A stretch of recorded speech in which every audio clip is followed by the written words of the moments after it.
বাসর ঘরে নবজাতক শিশুকে কোলে নিয়ে জুবুথুবু হয়ে বসে আছে 15 বছরের মেয়ে নূরা। পুরো নাম নুসরাত জাহান নূরা। ওর কোলে শিশুটি পুত্র সন্তান। তখন থেকে ছেলেটি কেঁদে চলেছে, কিন্তু নূরা কিছুতেই কান্না বন্ধ করতে পারছে না। বাচ্চাটা তো ওর নিজের সন্তান না, আর বাচ্চা সামলানোর অভিজ্ঞতাও ওর নেই। হয়তো অভিজ্ঞতা এতদিনে হয়ে যেত, তবে আল্লাহ তাআলা চাননি বলে আর হয়নি। অতীত মনে হতেই চোখের কোণ বেয়ে উষ্ণ তরল গড়িয়ে পড়ে। বাচ্চাটার কান্না কিভাবে বন্ধ করবে? বিছানা থেকে নামার জন্য উদ্যত হতেই রুমে প্রবেশ ঘটে ওর বরের, আরশাদ চৌধুরী, যে কিনা গুনে গুনে ওর চেয়ে 16 বছরের বড়। লোকটার গলার স্বর গম্ভীর। যখন কথা বলে নূরার রক্ত হিম হয়ে যায়। নূরা এখন পর্যন্ত লোকটার মুখের দিকে তাকিয়ে দেখেনি, শুধু গলার স্বর শুনেছে। আরশাদ গম্ভীর আর কিছুটা রাগী স্বরে বলে, তখন থেকে কাঁদছে, শুনতে পাচ্ছ না? খাওয়াচ্ছ না কেন ওকে? নূরা মিনমিন করে বলে, কি খাওয়ামো? এখানে তো দুধ নাই। তোমাকে এনেছি কি করতে? তোমার প্রাক্তন শ্বশুর শাশুড়ি তোমাকে কিছু বলেনি? মাথা নাড়ায় নূরা। আরশাদ আগের মতো একই সুরে বলে, তুমি ওকে খাওয়াবে, নিজের ব্রেস্ট ফিডিং করা ওকে। নূরা তড়িৎ গতিতে মুখ তুলে তাকায়। আরশাদের গম্ভীর রাগী চোখ মুখ দেখে সাথে সাথে মাথা নত করে নেয়। 30 মিনিটের মধ্যে ওকে ঘুম পাড়াবে। 30 মিনিট পর আমি রুমে আসব। মাথা নাড়ায় নূরা। আরশাদ রুম থেকে বেরিয়ে যায়। নূরা বাচ্চাটাকে নিয়ে বিছানায় উঠে বসে, আবার বাচ্চাটাকে ফিডিং করাতে শুরু করে। প্রথমে অবশ্য ওর অনেক সুসুরি লাগছিল আর অস্বস্তি বোধও হচ্ছিল। বারবার সরিয়ে নিচ্ছিল বুক থেকে। বাচ্চাটা খেতে পেয়েও আবার না পেয়ে আগের চেয়ে জোরে জোরে কাঁদতে শুরু করেছিল। আরশাদের ভয়ে নিজের সব অস্বস্তি বোধ দূরে ঠেলে খাওয়াতে শুরু করেছে।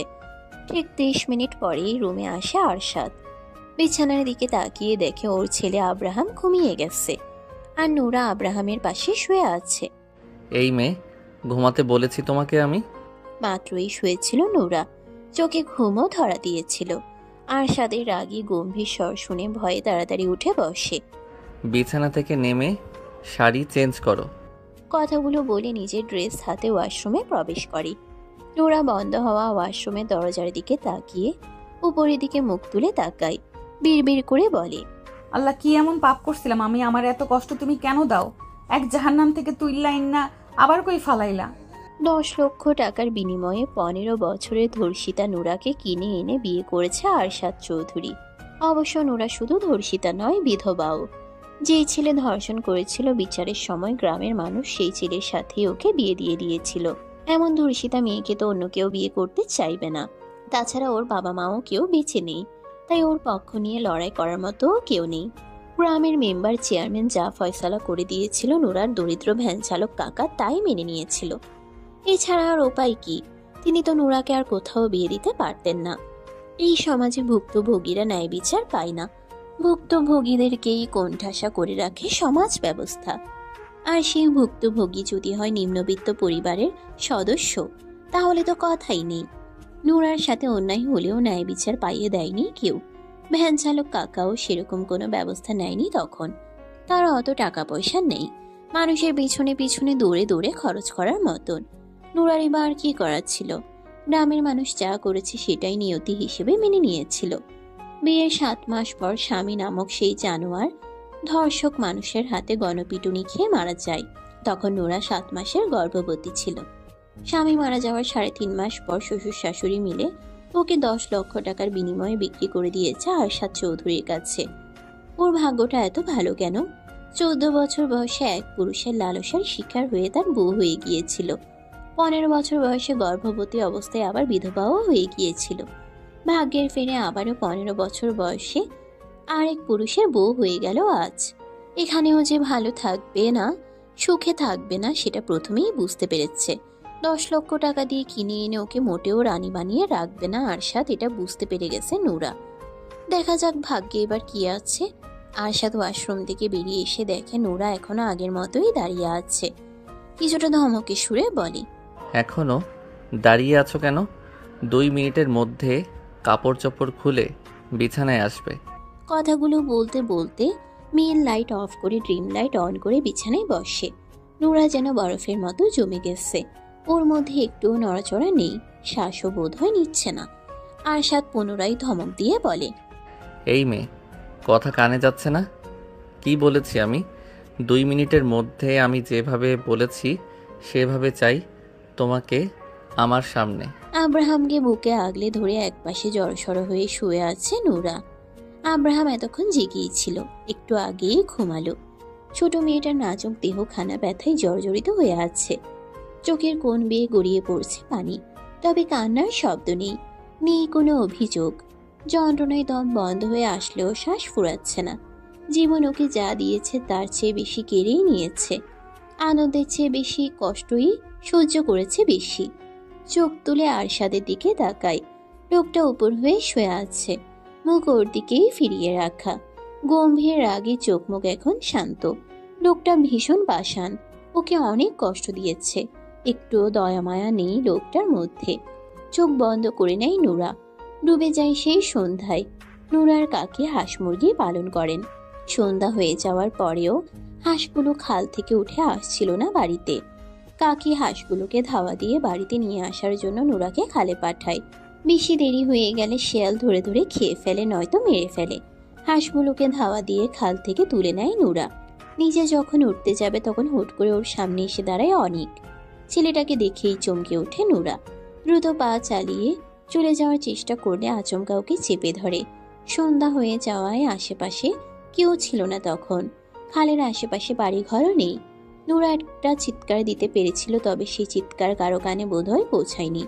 মাগরিবের আজান হচ্ছিল চারদিকে। 14 বছরের হ্যাংলা পাতলা নুরা 25 বছরের এক তাগড়া জোয়ান ছেলের সাথে বেড়ে ওঠে না। অনিক নামক নরপশুর লালসার শিকার হয় সেই সন্ধ্যায়। নুরার কাকি বাড়ির সব কাজ শেষ করে ছেলেকে নিয়ে নুরাকে খুঁজতে বের হন। উনার ভীষণ রাগ হচ্ছিল নুরার উপর। নুরার কাকা তখনও বাড়িতে ফেরেনি। নুরা এমনিতে কোনোদিন সন্ধ্যার পর বাড়ির বাইরে থাকে না। আজকে হাঁসগুলো নিয়ে আসার জন্য গিয়ে কোথায় বসে আছে কে জানে। আশেপাশের প্রতিবেশীর বাড়িতে খোঁজ খবর নিয়ে খুঁজে না পেয়ে খালের পাড়ে এগিয়ে আসেন।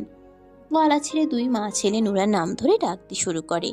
ডাকাডাকির এক পর্যায়ে টর্চ লাইটের আলোয় খালের আশেপাশে নজর বুলায়। খালের পাড়ে তৈরি হওয়া ছোট ছোট আগাছার ঝোপ ঝাড় নাড়াচাড়া করছে। কৌতূহল নিয়ে দুজন আগায় ঝোপের দিকে। শেয়াল বা কুকুরও হতে পারে, তবুও মনে সাহস জুগিয়ে আগায় দুজন। কাছে এগিয়ে আসতেই তড়িৎ গতিতে উল্টো ঘুরে দাঁড়ায় নুরার 13 বছরের চাচাতো ভাই নূর নবী।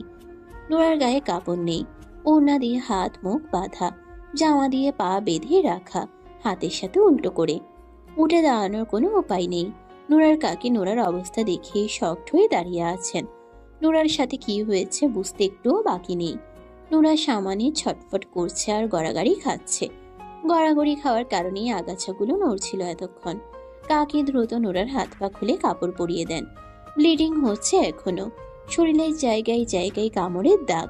নুরা কাকিকে জড়িয়ে ধরে হাউমাউ করে কেঁদে ওঠে। নূর নবী তখনও উল্টো ফিরে দাঁড়িয়ে আছে। নুরাকে নিয়ে নুরার কাকা কাকি আর গ্রামের কয়েকজন প্রভাবশালী লোক অনেকদের বাড়িতে আসে। বখাটে অনেক তখন বাড়িতেই ছিল। অনেক অস্বীকার করতে পারেনি কিছুই। নুরাকে খালের দিকে আগাতে দেখেই পিছু নিয়েছিল অনেক। নুরার উপর ওর নজর ছিল অনেক আগে থেকেই। গ্রামের অনেক মেয়েকে উত্ত্যক্ত করত অনেক, এটা গ্রামের অনেক মানুষই জানে। পরের দিন বড় করে সালিশ বসে। সেখানে ফয়সালা হয় নুরাকে 2 লক্ষ টাকা কাবিনে বিয়ে করবে অনেক। দুই পক্ষ মেনে নেয়, এছাড়া আর কোনো উপায় ছিল না। অনেক আয় রোজগার করতো না কিছু। বাপের টাকায় ঘুরে ফিরে বেড়াতো, নেশা পানি খেত, পড়াশোনাও করেনি। অনেকের বাবার একটা ছোটখাটো চায়ের স্টল ছিল, সেখানেও সেরকম আয় হতো না। গ্রামের মানুষের নজরে তখন তারা খারাপ পরিবার। মানুষের কটু কথা হাসাহাসি চলতেই থাকতো রোজ। বিয়ের আগে রেপ হলেও বিয়ের পর হতো ম্যারিটাল রেপ। প্রায় প্রতি রাতে ব্যথায় জর্জরিত করে দিত অনেক। নুরা কাঁদলে গলা চেপে ধরতো, ভয় দেখাতো, গায়ে হাত তুলতো। ছোট মেয়েটা ভয়ে চুপচাপ সব সহ্য করে নিত। কাউকে কিছু বলার সাহস পেত না। 2 মাস পরেই বুঝতে পারে গর্ভের সন্তান চলে এসেছে। অনেক তখনও সে আগের মতোই ছন্ন ছাড়া বাউন্ডুলে বেকার বখাটে। নুরার আলোতে ভরা জীবনে অন্ধকার হয়ে এসেছিল অনেক। সে অন্ধকার ওকে গ্রাস করে নিয়েছিল পুরোপুরি। বিয়ের পরেও অনেক আগের মতোই মেয়েদের উত্ত্যক্ত করত। গ্রামের মানুষ অনেককে গ্রাম থেকে বের করে দিতে চায়। গ্রামের মানুষ বের করে দেওয়ার আগেই অনেকের বাবা মা নুরা আর অনেককে নিয়ে পাড়ি জমায় ঢাকায়। বস্তির মতো একটা এলাকায় বাসা ভাড়ায় উঠে দুটো রুম নিয়ে অনেকের বাবা ফ্লাক্সে চা নিয়ে ফেরি করে বিক্রি করত। অনেককে জোর করে একটা রিক্সা ম্যানেজ করে দেন অনেকের বাবা অন্য একজনের মাধ্যমে। অনেক একদিন রিক্সা চালালে 3 দিন বসে থাকে। হাতে যে কয়েক টাকা থাকে সেগুলো দিয়ে বিড়ি সিগারেট গাঁজা খেয়ে শেষ করে। আবার 1 দিন 2 দিন চালায়। নুরা অনেককে কিছু বলার সাহস পেত না। নিজের কিছু প্রয়োজন হলেও মুখ ফুটে বলতে পারত না। অনেকের প্রতি ভালোবাসা বলতে ছিল না কিছুই ওর মনের মধ্যে। যা ছিল তা শুধুই ঘৃণা রাগ আর ক্ষোভ। এভাবেই দিন আগাতে থাকে। নুরা তখন 7 মাসের গর্ভবতী। বিকেলে রান্নার প্রস্তুতি নিচ্ছিল। ওদের ঘরের দুয়ারে অনেক মানুষের ভিড় জমে যায়। কান্নার শব্দ ভেসে আসে ওর কানে। রান্নাঘর থেকে বেরিয়ে আসে থাকার ঘরের সামনে। নজরে আসে অনেকের রক্তাক্ত নির্জীব দেহ। নুরা স্থির হয়ে দাঁড়িয়ে তাকিয়ে থাকে অনেকের নির্জীব দেহের দিকে। সেদিন ওর কাকিও এভাবেই স্থির হয়ে দাঁড়িয়ে তাকিয়েছিল ওর দিকে। অনেকের সাথে কি হয়েছিল, ওকে কেন মেরেছে, কে মেরেছে, কখনোই জানতে চায়নি নুরা। অনেকের মৃত্যুতে আয়োজন আহাজারি করে ওর কান্নাও আসেনি। 7 মাস একসাথে থাকলেও মন দেওয়া নেওয়া হয়নি দুজনের। দৈহিক চাহিদায় অনেক ওর কাছে আসতো, প্রয়োজন শেষে আবার দূরে ঠেলে দিত। অনেককে ভালোবাসার মতো কিছুই করেনি অনেক ওর জন্য। অনেক কোনো ভালো স্মৃতি দেয়নি ওকে। সবসময় নিজের ভোগের বস্তুর মতো দেখেছে আর ব্যবহার করেছে। এমন মানুষের প্রতি ভালোবাসা কিভাবে জন্মাবে? অনেকের জন্য কান্না না আসলেও নিজের সন্তানের জন্য কান্না আসছিল। ওই এতিম, আর ওর সন্তানও দুনিয়ায় আসার আগেই এতিম হয়ে গেল। এতিমদের এই সমাজে কোনো দাম নেই। এই সমাজে এতিম মানেই বোঝা। আশেপাশের অনেকেই বলাবলি করছিল, এটা কেমন বউ, জামাই মরে গেছে কিন্তু কাঁদে না কেন? কেউ তো আর জানে না ওর ছোট মনের ভেতর কত ক্ষত আর দুঃখ জমে আছে। সেই দুঃখ ভেদ করে অনেকের জন্য কান্না আসতে পারছে না ওর 2 চোখে। অনেককে গ্রামে নিয়ে দাফন করা হয়েছে। অনেকের একটা ছোট বোন আছে, বিয়ে হয়েছে অনেক আগে, তার 2টো সন্তানও আছে। অনেকের আর কোনো ভাই বোন নেই। অনেকের শোক কাটিয়ে ওঠার আগে অনেকের বাবা মা নুরাকে নিয়ে ঢাকায় ফিরে আসে। অনেকের বাবা মায়ের ঢাকায় থাকার আর কোনো দরকার নেই। বখাটে অনেক তো নেই মেয়েদের উত্ত্যক্ত করার জন্য। কয়েকজন কিছু টাকা পাবে তাদের কাছে, সেগুলো পরিশোধ করে গ্রামে ফিরে যাবে আবার। একা রুমে রাতে শুয়ে অনেকের কথা স্মরণ হতো নুরার। আশ্চর্য, যার মৃত্যুতেও ওর কান্না আসেনি, এখন তার অনুপস্থিতিতে তার শূন্যতা অনুভব করছে। অনেক আর আসেনি ওই রুমে।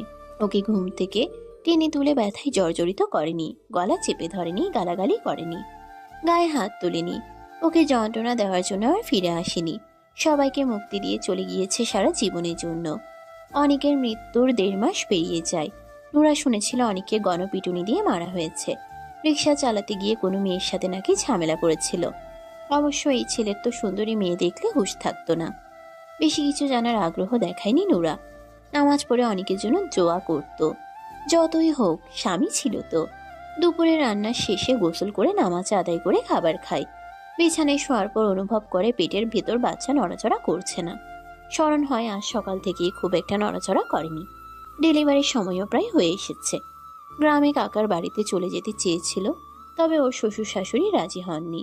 ওনারও গ্রামে ফিরে যেতে চাইলেও আর যাননি, হয়তো আর যাবেনও না। বিকেলে শাশুড়িকে জানাই বাচ্চা নড়াচড়া করছে না দুপুর থেকে। সে গুরুত্ব না দিয়ে বলেছিলেন, মধ্যে মধ্যে বাচ্চা চুপচাপ থাকে, সমস্যা নাই, পরে আবার নড়াচড়া করব। কিন্তু ওর বাচ্চা আর নড়াচড়া করেনি। রাতে পেইন শুরু হয়। পরের দিন সকালে হাসপাতালে যাওয়ার পর মৃত বাচ্চা ডেলিভারি হয়। মেয়ে হয়েছিল। নুরা নিজের সন্তান হারিয়ে সেদিন কেঁদেছিল ভীষণ। পরে আবার আস্তে আস্তে নিজেই নিজের মনকে বুঝ দিয়েছে। এতিম হয়ে বেঁচে তাকাচ্ছে, না থাকাই ভালো। নানান চিন্তা মাথায় ঘুরঘুর করত। কেমন যেন পাগলের মতো অবস্থা হয়ে গিয়েছিল। ওর শাশুড়ি ওকেই দোষ দিত বাচ্চা মারা যাওয়ায়। নুরা নাকি ইচ্ছে করে মেরেছে ওর সন্তানকে, নিজের রাস্তা খালি করার জন্য। অন্য কাউকে বিয়ে করার জন্য যেন বাধা না থাকে, তাই বাচ্চাকে মেরেছে। নুরা কাকার বাড়িতে ফিরে যেতে চাইলেও ওর কাকা কাকি আগ্রহ দেখায়নি। যে বোঝা ঘাট থেকে নেমে গিয়েছে সে বোঝা আর ঘাড়ে তুলতে চায়নি। তারপর একদিন কিভাবে যেন আরশাদ চৌধুরী ওর খোঁজ পেয়ে গেল। তারপর টাকার বিনিময়ে চিরদিনের জন্য কিনে নিয়ে আসলো নিজের কাছে। আরশাদ চৌধুরী চাইলেই ধনী পরিবারের মেয়েকে বিয়ে করতে পারত, চাইলে অবিবাহিত সুন্দরী মেয়ে বিয়ে করতে পারত। আরশাদ চৌধুরী ভীষণ চালাক চতুর একজন মানুষ। সে জানে নুরাকে যেভাবে খুশি সেভাবেই নাচাতে পারবে। ও টু শব্দের বিপরীতে নুরা টু শব্দ করতে সাহস করবে না কোনোদিন। নুরা শোয়া থেকে উঠে ফ্রেশ হয়ে আসে। সারা অঙ্গে ব্যথা অনুভব করছে। মনে হচ্ছে কেউ যেন খুব মেরেছে ওকে। বিষণ্ণ হয়ে উদাস মনে সোফায় গায়ে নিয়ে বসে পড়ে। অনিকের বাবা মা ওকে পছন্দ করে না, ভালোবাসে না জানতো, কিন্তু টাকার বিনিময়ে এভাবে বিক্রি করে দেবে কল্পনাও করেনি। বিছানায় শুয়ে থাকা আরশাদের দিকে তাকায় আবার। আরশাদের প্রথম বউ কোথায়? এত ছোট বাচ্চা রেখে কোথায় গেছে? মারা গেছে নাকি বাড়িতেই আছে? আরশাদের পরিবারের সবাই কোথায়? নানান প্রশ্ন মাথায় ঘুরঘুর করলেও উত্তর দেওয়ার মতো কেউ নেই। আরশাদকে স্বাভাবিক মানুষের মতো লাগেনি ওর কাছে, কেমন যেন সাইকো টাইপের। আরশাদের ঘুম ভাঙে অনেক দেরি করে। শোয়া থেকে উঠে বসে কিছু সময় চোখ বন্ধ করে বসে থাকে। চোখ মেলে বিছানায় তাকায়। নোরা বা আব্রাহাম কাউকেই দেখতে পায় না। পুরো রুমে নজর বুলায়। ব্যালকনির দরজা খোলা দেখতে পায়। এই মেয়ে, নোরা দ্রুত পায়ে রুমে প্রবেশ করে আব্রাহামকে নিয়ে। আমি যতক্ষণ রুমে থাকবো আমার সামনে থেকে নড়বে না, বেলকনিতেও যেতে পারবে না। আমার অনুমতি ব্যতীত এই রুমের বাইরে পা রাখবে না। গম্ভীর স্বরে বলে কথাগুলো। নোরা মাথা নাড়ায়। আর রাতে যা যা বলেছি মনে আছে? এবারেও মাথা নাড়ায় নোরা। আরশাদ রেগে বলে। মুখে বলতে কষ্ট হয়। নোরা কম্পিত স্বরে বলে। সব মনে আছে আর মনে থাকবে। সারাদিন পেরিয়ে রাত নেমে এসেছে আবার। নোরা নিজের ব্রেস্টে ব্যথা পাচ্ছে ভীষণ। ব্রেস্ট মিল্ক জমা হয়ে টনটন করছে এখন। ব্রেস্ট মিল্ক বাড়ার জন্য আরশাদ ওকে কি কি ওষুধ যেন খাইয়েছে। তারপর ভালো মন্দ অনেক খাবারও খাইয়েছে। আরশাদ রুমে এসে দেখে নোরা বসে আছে আব্রাহামের পাশে। ওর কড়া নিষেধাজ্ঞা আছে। ও রুমে না আসা পর্যন্ত নোরা শুতে পারবে না। ওর জন্য নোরাকে অপেক্ষা করতে হবে রোজ রাতে। খাবার খেয়েছে দুজনেই। ঘন্টা খানিক আগে আরশাদ রুম থেকে বেরিয়েছিল। আরশাদ ফ্রেশ হয়ে আসে। বিছানায় উঠে শুতে শুতে গম্ভীর স্বরে বলে। এদিকে আসো। নোরা ভয়ে ভয়ে কিছুটা এগিয়ে আসে। আরশাদ ওকে চিৎ করে শুয়ে নিজে উপরে উঠে যায়। বক্ষে মুখ গুজতেই নোরার মুখ দিয়ে আহ শব্দ বেরিয়ে আসে ব্যথায়। আরশাদ মুখ তুলে তাকায়, রাগী গলায় বলে। কোনো রকম শব্দ করতে নিষেধ করেছে কিনা? নোরা ভয়ে ভয়ে কম্পিত স্বরে বলে। বুকে অনেক ব্যথা পাচ্ছি, ব্যথায় টনটন করছে এখন। আয়শাদ চোখ নামিয়ে বুকের দিকে নজর বুলায়। নোরা কিছু বুঝে ওঠার আগেই ডান হাত তুলে চাপ প্রয়োগ করে। প্রচণ্ড ব্যথায় আর্তনাদ বেরিয়ে আসে নোরার মুখ দিয়ে। আরশাদ রেগে চিবিয়ে চিবিয়ে বলে। এই মেয়ে, সাউন্ড করতে নিষেধ করেছি আমি? নোরা কেঁদে ফেলে, জড়ানো গলায় বলে। আপনি এমন করছেন কেন? আমি ব্যথা পাচ্ছি, আজকে ছেড়ে দিন আমাকে, আমি সহ্য করতে পারবো না আর। সাইকো পাষাণ পুরুষ কানে তোলে না নোরার কথা। নিজের ডান হাতের দিকে তাকিয়ে দেখে ব্রেস্ট মিল্ক দিয়ে হাত ভিজে গেছে। পুনরায় হাত বাড়াতে হাতটা চেপে ধরে নোরা। কেঁদে কেঁদে বলে। প্লিজ দয়া করুন আমাকে। দয়া? দয়া করার জন্য তো আনিনি। আমি যেভাবে খুশি থাকব, আনন্দ পাবো, আমার ভালো লাগবে, আমি তাই করব। জীবনে স্যাক্রিফাইস, কম্প্রোমাইজ অনেক করেছি, কিন্তু তার বিনিময়ে তো কেউ আমার উপর দয়া করেনি। আমি কেন করব? হাত ছাড়ো বলছি, নয়তো ভালো হবে না তোমার জন্য। ভয়ে হাত ছেড়ে দেয় নোরা। ওর পুরো শরীর কাঁপতে শুরু করেছে। একদম এই ন্যাকা কান্না কাঁদবে না। প্লিজ আজকে রাতটা ছেড়ে দিন আমাকে। প্রশ্নই আসে না। সকালে নোরার ঘুম ভাঙে একটু দেরি করে। ঘুম থেকে উঠে দেখে আরশাদ নেই বিছানায়।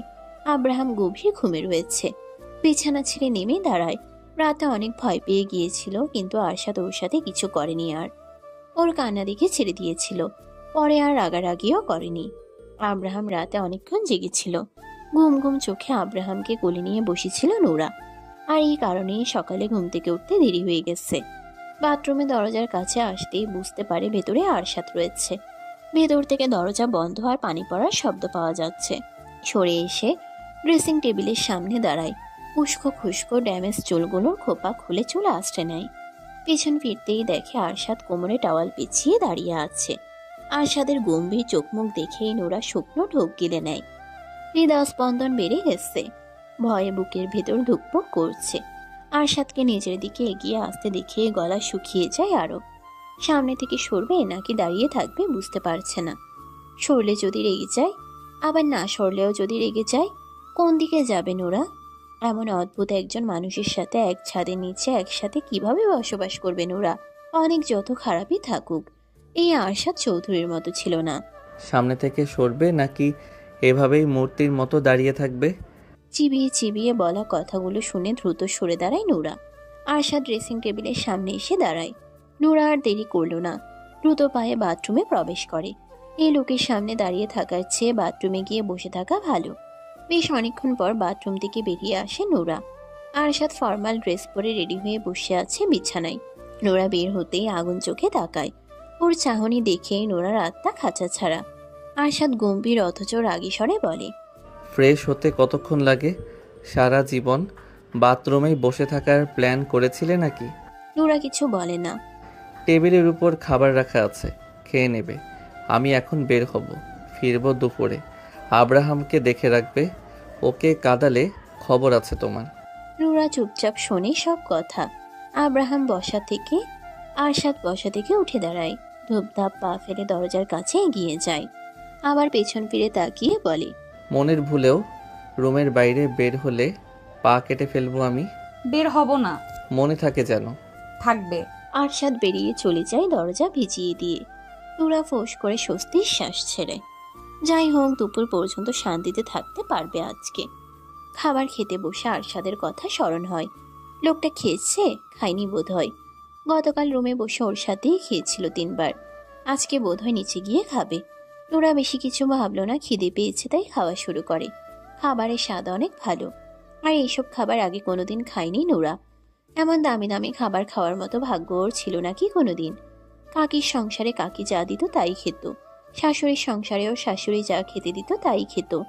এই বাড়িতেও যা দেয় তাই খায়, কিন্তু ওর খাওয়া শেষ হয় আর আব্রাহাম ঘুম থেকে উঠে যায়। নোরা দ্রুত হাত ধুয়ে পানি খেয়ে বিছানায় উঠে আসে। আব্রাহামের গায়ের উপর থেকে ব্ল্যাঙ্কেট সরিয়ে নেয়। কাপড় চোপড় পরিবর্তন করে কোলে তুলে নেয়। বাচ্চার যত্ন কিভাবে করতে হয় নোরার জানা নেই। যেভাবে নিজে পারছে সেভাবেই করছে বিয়ের রাত থেকে। দুপুরে ফেরার কথা থাকলেও আরশাদ ফেরে সন্ধ্যার পর। ক্লান্ত শরীরে রুমে প্রবেশ করতেই দেখে নোরা আব্রাহামকে কোলে নিয়ে বসে আছে বিছানায়। নোরা একবার চোখ তুলে তাকিয়ে সাথে সাথেই চোখ নামিয়ে নেয় আবার। আরশাদকে ভীষণ ক্লান্ত দেখাচ্ছে। সারাদিন কি খায়নি নাকি? আরশাদ দুজনের দিকে তাকিয়ে থাকে কিছু সময়। মুখে কিছু না বলে হাতের ঘড়ি খুলে গায়ের শার্ট খুলে ফেলে। পকেট থেকে ফোন আর ওয়ালেট বের করে বেড খুলে রেখে দেয়।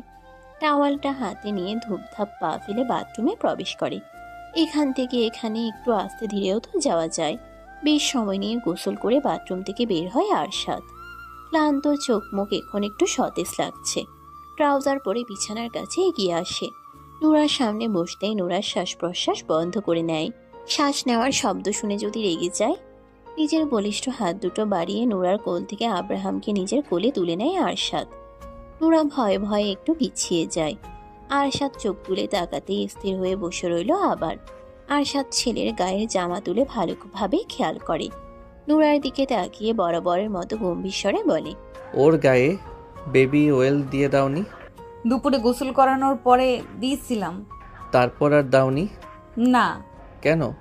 জোরে কথা শুনে চমকে ওঠে নোরা। ভয়ে ভয়ে আরশাদের মুখের দিকে তাকিয়ে সাথে সাথে মাথা নত করে নেয় আবার। কম্পিত স্বরে বলে, দুপুরে দিছিলাম, এই জন্যই আর দেই নাই। এই ভাষায় আমার সামনে কথা বলতে নিষেধ করেছিলাম আমি। ভুল হয়ে গেছে, আর বলবো না। এক ভুল কতবার হয়? আর হবে না। ওয়েল মেসেজ করনি কেন? ত্বক কেমন খসখসে হয়ে গেছে, চোখে দেখনি? কিভাবে বাচ্চার যত্ন নিতে হয় জানো না? না। এর আগে কোনো বাচ্চার যত্ন নাওনি? না। কাউকে নিতেও দেখনি? না। ওর পুরো শরীর ওয়েল ম্যাসাজ করো এখনই। বিছানায় শুয়ে দেয় আব্রাহামকে। নোরা বেবি অয়েলের বোতল নিয়ে আসে। আব্রাহামের গায়ের পোশাক খুলে অয়েল ম্যাসাজ করতে শুরু করে। এটা কিভাবে করছো? কিভাবে করব? কিচ্ছু পারো না দেখছি। নোরা চুপ হয়ে থাকে। আরশাদ দেখিয়ে দেয় কিভাবে অয়েল ম্যাসাজ করতে হবে। ডক্টরের কাছ থেকে বেবিকে অয়েল ম্যাসাজ কিভাবে করতে হবে তা শিখেছিল আরশাদ। তোমার তো কেউ নেই তাই না? নোরা মুখ তুলে তাকায়। পুনরায় অয়েল ম্যাসাজ করতে করতে বলে, কাকা কাকি আর 2 কাকাতো ভাই বোন আছে। তোমার বাবা মায়ের কি হয়েছিল? ঘরে আগুন লেগে মারা গিয়েছিল। তখন তুমি কতটুকু ছিলে? 3-4 বছরের মনে হয়। তুমি বাঁচলে কিভাবে? নোরা মুখ তুলে তাকায় আবার। ও, আমাদের ছনের ঘর আসিল। উপরের চাল আসিল টিনের আর বেড়া আসিল ছনের। ওই দিন আমি দাদির কাছে ছিলাম। আব্বা আম্মা ঘরে ঘুমিয়েছিল। রাতে কেমনে জানি আগুন ধরে যায়, আর আব্বা আম্মা বের হতে পারে নাই, আগুনে পুইরা মুইরে গেছে। আরশাদ আর কোনো প্রশ্ন করে না, চুপচাপ থাকে কিছুক্ষণ, তারপর আবার বলে। তুমি প্রেম করে বিয়ে করেছিলে তাই না? চমকিত নয়নে তাকায় নুরা। কথা বলছো না কেন? এ কথা আপনারে কে বলছে? আমার সামনে শুদ্ধ ভাষায় কথা বলতে বলেছি। এইসব আঞ্চলিক ভাষায় কথা বলবে না আমার সামনে। প্রেম করে বিয়ে করেছি কে বলেছে আপনাকে? অ্যারেঞ্জ ম্যারেজ ছিল? না। Love marriage? না। অ্যারেঞ্জ ম্যারেজ না, আবার লাভ ম্যারেজও না, তাহলে বিয়ে হয়েছিল কিভাবে? নুরা চুপ হয়ে থাকে। ও মোটেও এসব কথা মুখ দিয়ে বের করতে চায় না। তেলের বোতল রেখে আব্রাহামকে পাতলা গেঞ্জি পরিয়ে দেয়, নরম কাপড়ে আচ্ছাদিত করে কোলে তুলে নেয়। আমি কিছু জিজ্ঞেস করেছি, উত্তর দাও। আপনি পুরনো কথা কেন শুনতে চাইছেন? বলো তুমি। নুরা বুঝতে পারছে না বলে আর উপায় নেই, বলতেই হবে। মাথা নত করে আব্রাহামের মুখের দিকে তাকিয়ে বলতে শুরু করে সেদিন সন্ধ্যা থেকে পরের দিন বিয়ে হওয়া পর্যন্ত সকল ঘটনা। নুরার কথা শেষ হতে আশার চোখ বন্ধ করে নেয়, লম্বা শ্বাস টেনে নিয়ে ফোঁস করে ছাড়ে। বুকের ভিতর কিছু একটা হচ্ছে। কিছু সময় পর চোখ মেলে তাকায়। নুরা এখনো আব্রাহামের মুখের দিকে তাকিয়ে আছে। ওর চোখ দুটো থেকে টপ টপ করে পানি গড়িয়ে পড়ছে আব্রাহামের গায়ের উপর। আরশাদ পুনরায় গম্ভীর স্বরে বলে, বিয়ের পর থেকে শেষ পর্যন্ত বলো, কোনো কিছু যেন বাদ না পড়ে। নুরা নিচের দিকে দৃষ্টি রেখেই শুরু থেকে শেষ পর্যন্ত খুলে বলে সব। ওর হেঁচকি উঠে গেছে। আরশাদ হাত বাড়িয়ে ছেলেকে কোলে তুলে নেয়, ক্ষুব্ধ স্বরে বলে, ওই দুজন আমাকে মিথ্যে বলেছে তাহলে? নুরা চোখের পানি মুছে মুখ তুলে তাকায়। আরশাদের কথাগুলো বুঝতে পারেনি বোধ হয়। কে মিথ্যে বলেছে এটা জিজ্ঞেস করার সাহস হচ্ছে না ওর। আরশাদ আবার বলে, তুমি মিথ্যে বলেছো না তো আমাকে? নুরা দ্রুত দুদিকে মাথা নাড়ায়। আমি কিন্তু মিথ্যে একদম সহ্য করতে পারি না। খোঁজ নিয়ে যদি জানতে পারি তুমি আমাকে মিথ্যে বলেছো, তাহলে তোমার কি অবস্থা করব কল্পনাও করতে পারবে না। আমি মিথ্যে বলিনি আপনাকে। এত কিছু হওয়ার পরেও তুমি কেন তোমার কাকার বাড়িতে ফিরে যাওনি? ফিরে যেতে চেয়েছিলাম, কিন্তু কাকা কাকি নিতে চাইনি। ঘাট থেকে নেমে যাওয়া বোঝার ঘাড়ে তুলতে চাইনি। আমাকে অনেকের বাবা মার সাথেই মানিয়ে নিয়ে থাকতে বলেছিল। যাও, মুখ ধুয়ে আসো। নুরা বিছানা থেকে নেমে বাথরুমে প্রবেশ করে। বাথরুমে প্রবেশ করেই শব্দ করে কেঁদে ওঠে, দ্রুত নিজের মুখ নিজেই চেপে ধরে কান্নার শব্দ বন্ধ করার জন্য। রুমে বসে থাকা আরশাদ নুরার কান্না স্পষ্ট শুনতে পেয়েছে। এতক্ষণ ওর সামনে বসে থাকায় কাঁদতে পারছিল না। বসা থেকে উঠে ছেলেকে কোলে নিয়ে রুম থেকে বেরিয়ে যায়। নুরা বাথরুম থেকে বেরিয়ে হাত মুখ মুছে নেয়। আরশাদ রুমে নেই এখন। বাথরুম থেকে বের হতে কি বেশি দেরি করে ফেলেছে? আরশাদ কি রাগারাগি করবে ওর উপর? মনে মনে ভয় পাচ্ছে নুরা। বিছানার দিকে আগাতেই গলা খাকারি দিয়ে রুমে প্রবেশ করে একজন মেয়েট।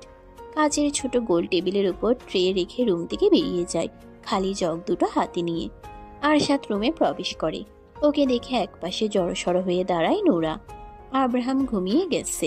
বিছানায় শুয়ে দিয়ে ঢেকে দেয় আরশাদ।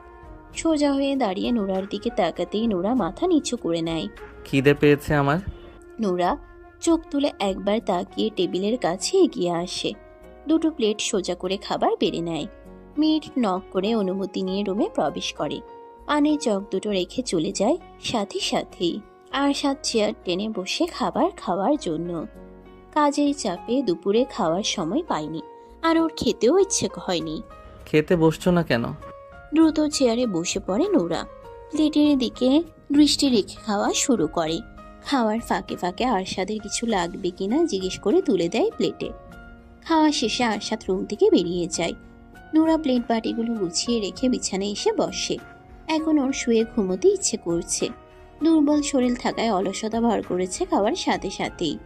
10টার পর রুমে ফিরে আসে আরশাদ। বিছানার দিকে তাকিয়ে দেখে নুরা ঘুমে দুলছে রীতিমতো। চোখ দুটো অনেক কষ্টে মেলে রেখেছে। দরজা লাগিয়ে ফ্রেশ হয়ে এসে পানি খায়। রুমের মেইন লাইট অফ করে ড্রিম লাইট অন করে, তারপর বিছানায় উঠে বসে। আরশাদকে রুমে ফিরে আসতে দেখে নুরার ঘুমটুম সব পালিয়ে গেছে। আমার দিকে ঘুরে বসো। আরশাদের রাশভারী গম্ভীর স্বর শুনে নুরার ভিতর পর্যন্ত কেঁপে ওঠে। এতটা গম্ভীর হয়ে কেউ কিভাবে কথা বলতে পারে? নুরা ঘুরে বসে। আরশাদ আব্রাহামের দিকে দেখিয়ে বলে, ওর নাম কি? আব্রাহাম চৌধুরী। ওর বাবার নাম? নোরা মুখ তুলে তাকায়। এমন অদ্ভুত প্রশ্নগুলো কেন করছে ওকে? ওর বাবার নাম কি? আরশাদ চৌধুরী। ওর মায়ের নাম? নোরা এবার আর কিছু বলতে পারে না। আব্রাহামের মায়ের নাম তো ওর জানা নেই। ও তো শুধু আব্রাহাম আর আরশাদের নাম শুনেছিল, তাছাড়া আর কারো নাম জানে না এই বাড়ির। আরশাদের বাবার নামটাও ভুলে গেছে। কিছু জিজ্ঞেস করেছি আমি? নোরা চুপ হয়ে থাকে। আরশাদের মেজাজ আরও গরম হতে শুরু করে। চিবিয়ে চিবিয়ে বলে, আব্রাহাম কি হয় তোমার? নোরা ভয় পেলেও চুপ হয়ে আছে। কি বলবে মাথায় আসছে না কিছু। ভয়ে বোধ বুদ্ধি লোপ পেয়েছে। আমি কে হই তোমার? স্বামী। তাহলে আমার ছেলে কি হবে তোমার? ছেলে। ও কার পেট থেকে হয়েছে? নোরা আবার চুপ হয়ে থাকে। আরশাদ মেজাজ হারিয়ে নোরার চোয়াল চেপে ধরে মুখের দিকে তুলে বলে, আব্রাহাম আমার আর তোমার ছেলে। ওর বাবা আমি আর মা তুমি। ও তোমার পেট থেকে হয়েছে। কার পেট থেকে হয়েছে? নোরা ভয়ে ভয়ে কম্পিত স্বরে বলে, আমার। ওর মা কে? আমি। ওর বাবা মা কে? আমি আর আপনি। হ্যাঁ, সারা জীবন মনে থাকে যেন এই কথাগুলো। আমরা আসল সত্যি জানলেও পুরো দুনিয়া জানবে ও তোমার পেট থেকে হয়েছে। ওর আসল বাবা মা আমরা, বুঝতে পেরেছো? হ্যাঁ। আরশাদ নোরার চোয়াল ছেড়ে দেয়। এক টানে শুয়ে দেয় বিছানায়। মুহূর্তেই নিজে উঠে যায় নোরার উপরে। ঘাড়ে মুখ বুঝতে পারে নোরা নাক টানছে। বিরক্তিতে মুখ তুলে তাকিয়ে রাগী স্বরে বলে, কি হয়েছে? ছেড়ে দিন আমাকে। গতকাল কি বলেছিলে মনে নেই? বুকে ব্যথা পাচ্ছি। কথা বলতে বলতে কেঁদে ফেলে নোরা। নোরার কান্না দেখে ওর বুকের উপর থেকে নেমে আসে আরশাদ। বিরক্তি নিয়ে বলে, ফ্যাস ফ্যাস করে কাঁদা বন্ধ করো, নয়তো মুখের ভেতর কাপড় গুজে দিব। নোরা আব্রাহামের দিকে ফিরে শোয়। কান্না গিলে নেয় দ্রুত। চোখ দিয়ে গল গল করে পানি ছড়লেও মুখ দিয়ে শব্দ বের হচ্ছে না তার। একটু পর পর শুধু শরীর ঝাঁকিয়ে দিচ্ছে। আরশাদ রাগী স্বরে বলে, আমি ওই দিকে ফিরতে বলেছি। নোরা দ্রুত চিত হয়ে শোয়। আবার জড়িয়ে ধরো। নোরা আগের মতোই শুয়ে থাকে। আরশাদ আগের চেয়েও বেশি রেগে চিবিয়ে চিবিয়ে বলে, কি বলেছি কানে যাচ্ছে না? স্পেশাল ভাবে শোনাতে হবে? এক কথা কতবার বলতে হয়? নোরা আরশাদের শরীর ঘেঁষে এসে কাঁধ ধুয়ে জড়িয়ে ধরে। আরশাদ নিজেও কাঁধ হয়ে চার হাত পা দিয়ে পেঁচিয়ে ধরে নোরাকে। নোরার হ্যাংলা পাতলা দেহখানা আরশাদের বলিষ্ঠ দেহের অর্ধেক। কথায় কথায় কান্না করা মানুষ আমার একদমই পছন্দ নয়। আমার সামনে কেঁদে কেঁদে আমার মেজাজ গরম করবে না একদম। নোরা কিছু বলে না। ওর ইচ্ছে করছে আরশাদকে নিচের কাছ থেকে ঠেলে সরিয়ে দিতে। অস্বস্তি হচ্ছে, হাঁসফাঁস লাগছে, দম বন্ধ হয়ে আসছে। এই বাহুবন্ধন থেকে মুক্ত হতে পারলেই ভালো লাগতো। সময় গড়ানোর সঙ্গে সঙ্গে নোরা ঘুমিয়ে যায় আরশাদের বুকে মুখ গুজে। আরশাদের বাহুবন্ধনে জড়সড় হয়ে ওর বুকের সাথে মিশে আছে নোরা। আরশাদের চোখে ঘুম নেই আজ। অবশ্য অনেকগুলো দিন ধরেই ওর চোখে ঘুম নেই সেভাবে। গত রাতে ঘুমটা একটু ভালো হয়েছিল। আরশাদ প্রথম বিয়ে করেছিল 25 বছর বয়সে। পড়াশোনা শেষ করেই বিয়েটা করেছিল বাবা মায়ের পছন্দে। মেয়েটা ছিল ভীষণ সুন্দরী, দেখলেই চোখ জুড়িয়ে যেত। বউকে সে অনেক ভালোবাসতো আরশাদ। নিজের সবটা দিয়ে ভালোবেসেছিল, অন্ধের মতো বিশ্বাস করত। বিয়ের 3 বছর পেরিয়ে যাওয়ার পরেও বাচ্চা হচ্ছিল না। 3 বছর পর থেকেই বিভিন্ন ডাক্তারের কাছে দৌড়াদৌড়ি শুরু করে দুজন। প্রথম দুজনের একজনেরও কোনো রকম সমস্যা ধরা পড়তো না। এভাবেই আরো 2 বছর পেরিয়ে যায়। বাড়ির সবাই বাচ্চার জন্য পাগল হয়ে গিয়েছিল, সাথে আরশাদ নিজেও। আবার পরীক্ষা নিরীক্ষা করার পর জানা যায় আরশাদ কোনোদিন বাবা হতে পারবে না। সমস্যা ওর নিজের, ওর বউয়ের কোনো সমস্যা নেই। আরো কয়েকটা হসপিটালে গেলে একই কথা বলে। আরশাদ পুরোপুরি ভেঙে পড়ে। খাওয়া দাওয়া ঘুম সব বাদ। বাড়ির সবাই ওকে সান্ত্বনা দেওয়ার চেষ্টা করতো, ওকে বোঝাতো, কিন্তু ওর বউ সে কখনো ওকে সান্ত্বনা দিত না, ওকে বোঝানোর চেষ্টা করতো না। আরশাদ ভেঙে পড়লেও ওর বউ ছিল স্বাভাবিক, যেন কিচ্ছুই হয়নি। এভাবে আরো অনেকগুলো দিন পেরিয়ে যায়। আরশাদ তখন পুরোপুরি ভঙ্গুর, ডিপ্রেশন হতাশায় ডুবে আছে। বাবা হতে না পারাটা ওর কাছে সবচেয়ে বড় হার। এই জীবন যেন পুরোটাই বৃথা। একদিন দুপুরবেলা আরশাদ শুয়েছিল বিছানায়। ওর বউ শাইলা গোসল করার জন্য বাথরুমে প্রবেশ করে। একটু পরেই ফোন কেঁপে ওঠে। সাইলেন্ট করা রয়েছে ফোনটা। ফোন হাতে নিয়ে দেখে নাম্বার সেভ করা নেই। শাইলার ফোন দেখে আর রিসিভ করে না আরশাদ। পরপর দুবার রিং বেজে কেটে যায়। আবার গলা আসতেই রিসিভ করে কানে ধরে। কিছু বলার আগে অপর পাশ থেকে ভেসে আসে পুরুষালী গলার স্বর। কথা বলতে গিয়েও থেমে যায় আরশাদ। অপর পাশ থেকে কিছুক্ষণ বকবক করে সারা শব্দ না পেয়ে কল কেটে দেয়। আরশাদ ফোনের লক খুলে হোয়াটসঅ্যাপে প্রবেশ করে। বিয়ের এতগুলো বছর সেদিন প্রথম বউয়ের ফোন ঘাটাঘাটি করে আরশাদ। আর যা জানতে পারে তাতে ওর পুরো দুনিয়া ওলট পালট হয়ে যায়। নিজের চোখেও যেন বিশ্বাস করতে পারছিল না। রীতিমতো ওর শরীরে কম্পন সৃষ্টি হয়ে যায়। ওর শ্বাস নিতেও কষ্ট হচ্ছিল তখন। যাকে এত ভালোবাসলো, যার জন্য এত কিছু করলো, শেষ পর্যন্ত সে ওকে এভাবে ঠকালো, ওর সাথে এত বড় প্রতারণা করলো। দিনের পর দিন ওর বিশ্বাসের সুযোগ নিয়ে ওকে ঠকিয়ে গেল। আর ও বুঝতেই পারেনি ভালোবেসে কতটা অন্ধ হলে এভাবে চোখ বন্ধ করে কেউ বিশ্বাস করে। শায়লার আচরণে সন্দেহ করার মতো অনেক কিছু ছিল, তবে ভালোবাসে অন্ধ হয়ে থাকার কারণে সেসব চোখে পড়েনি আগে। শায়লা বাথরুম থেকে বেরিয়ে দেখে আরশাদ ওর ফোন হাতে নিয়ে বিছানায় বসে আছে চুপচাপ। রাগে চোখ মুখ ভয়ঙ্কর দেখাচ্ছে। শায়লা ভয় পেয়ে যায় ওর চোখ মুখ দেখে। এর আগে কোনোদিন আরশাদকে এমন রূপে দেখেনি।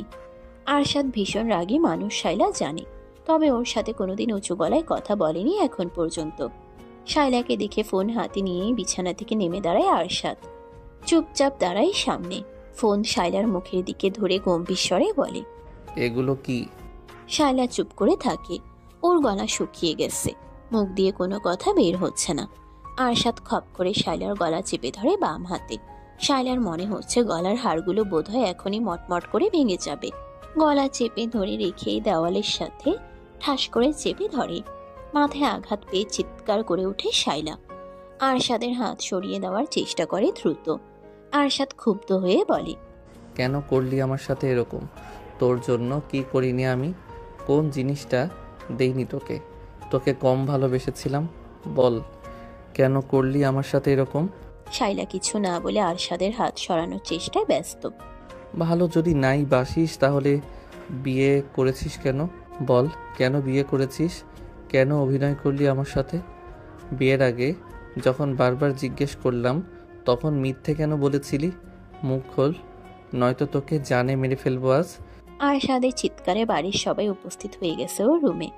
যেভাবে শায়লার গলা চেপে ধরে আছে, এভাবে আরেকটু সময় থাকলে শায়লা মারা যাবে।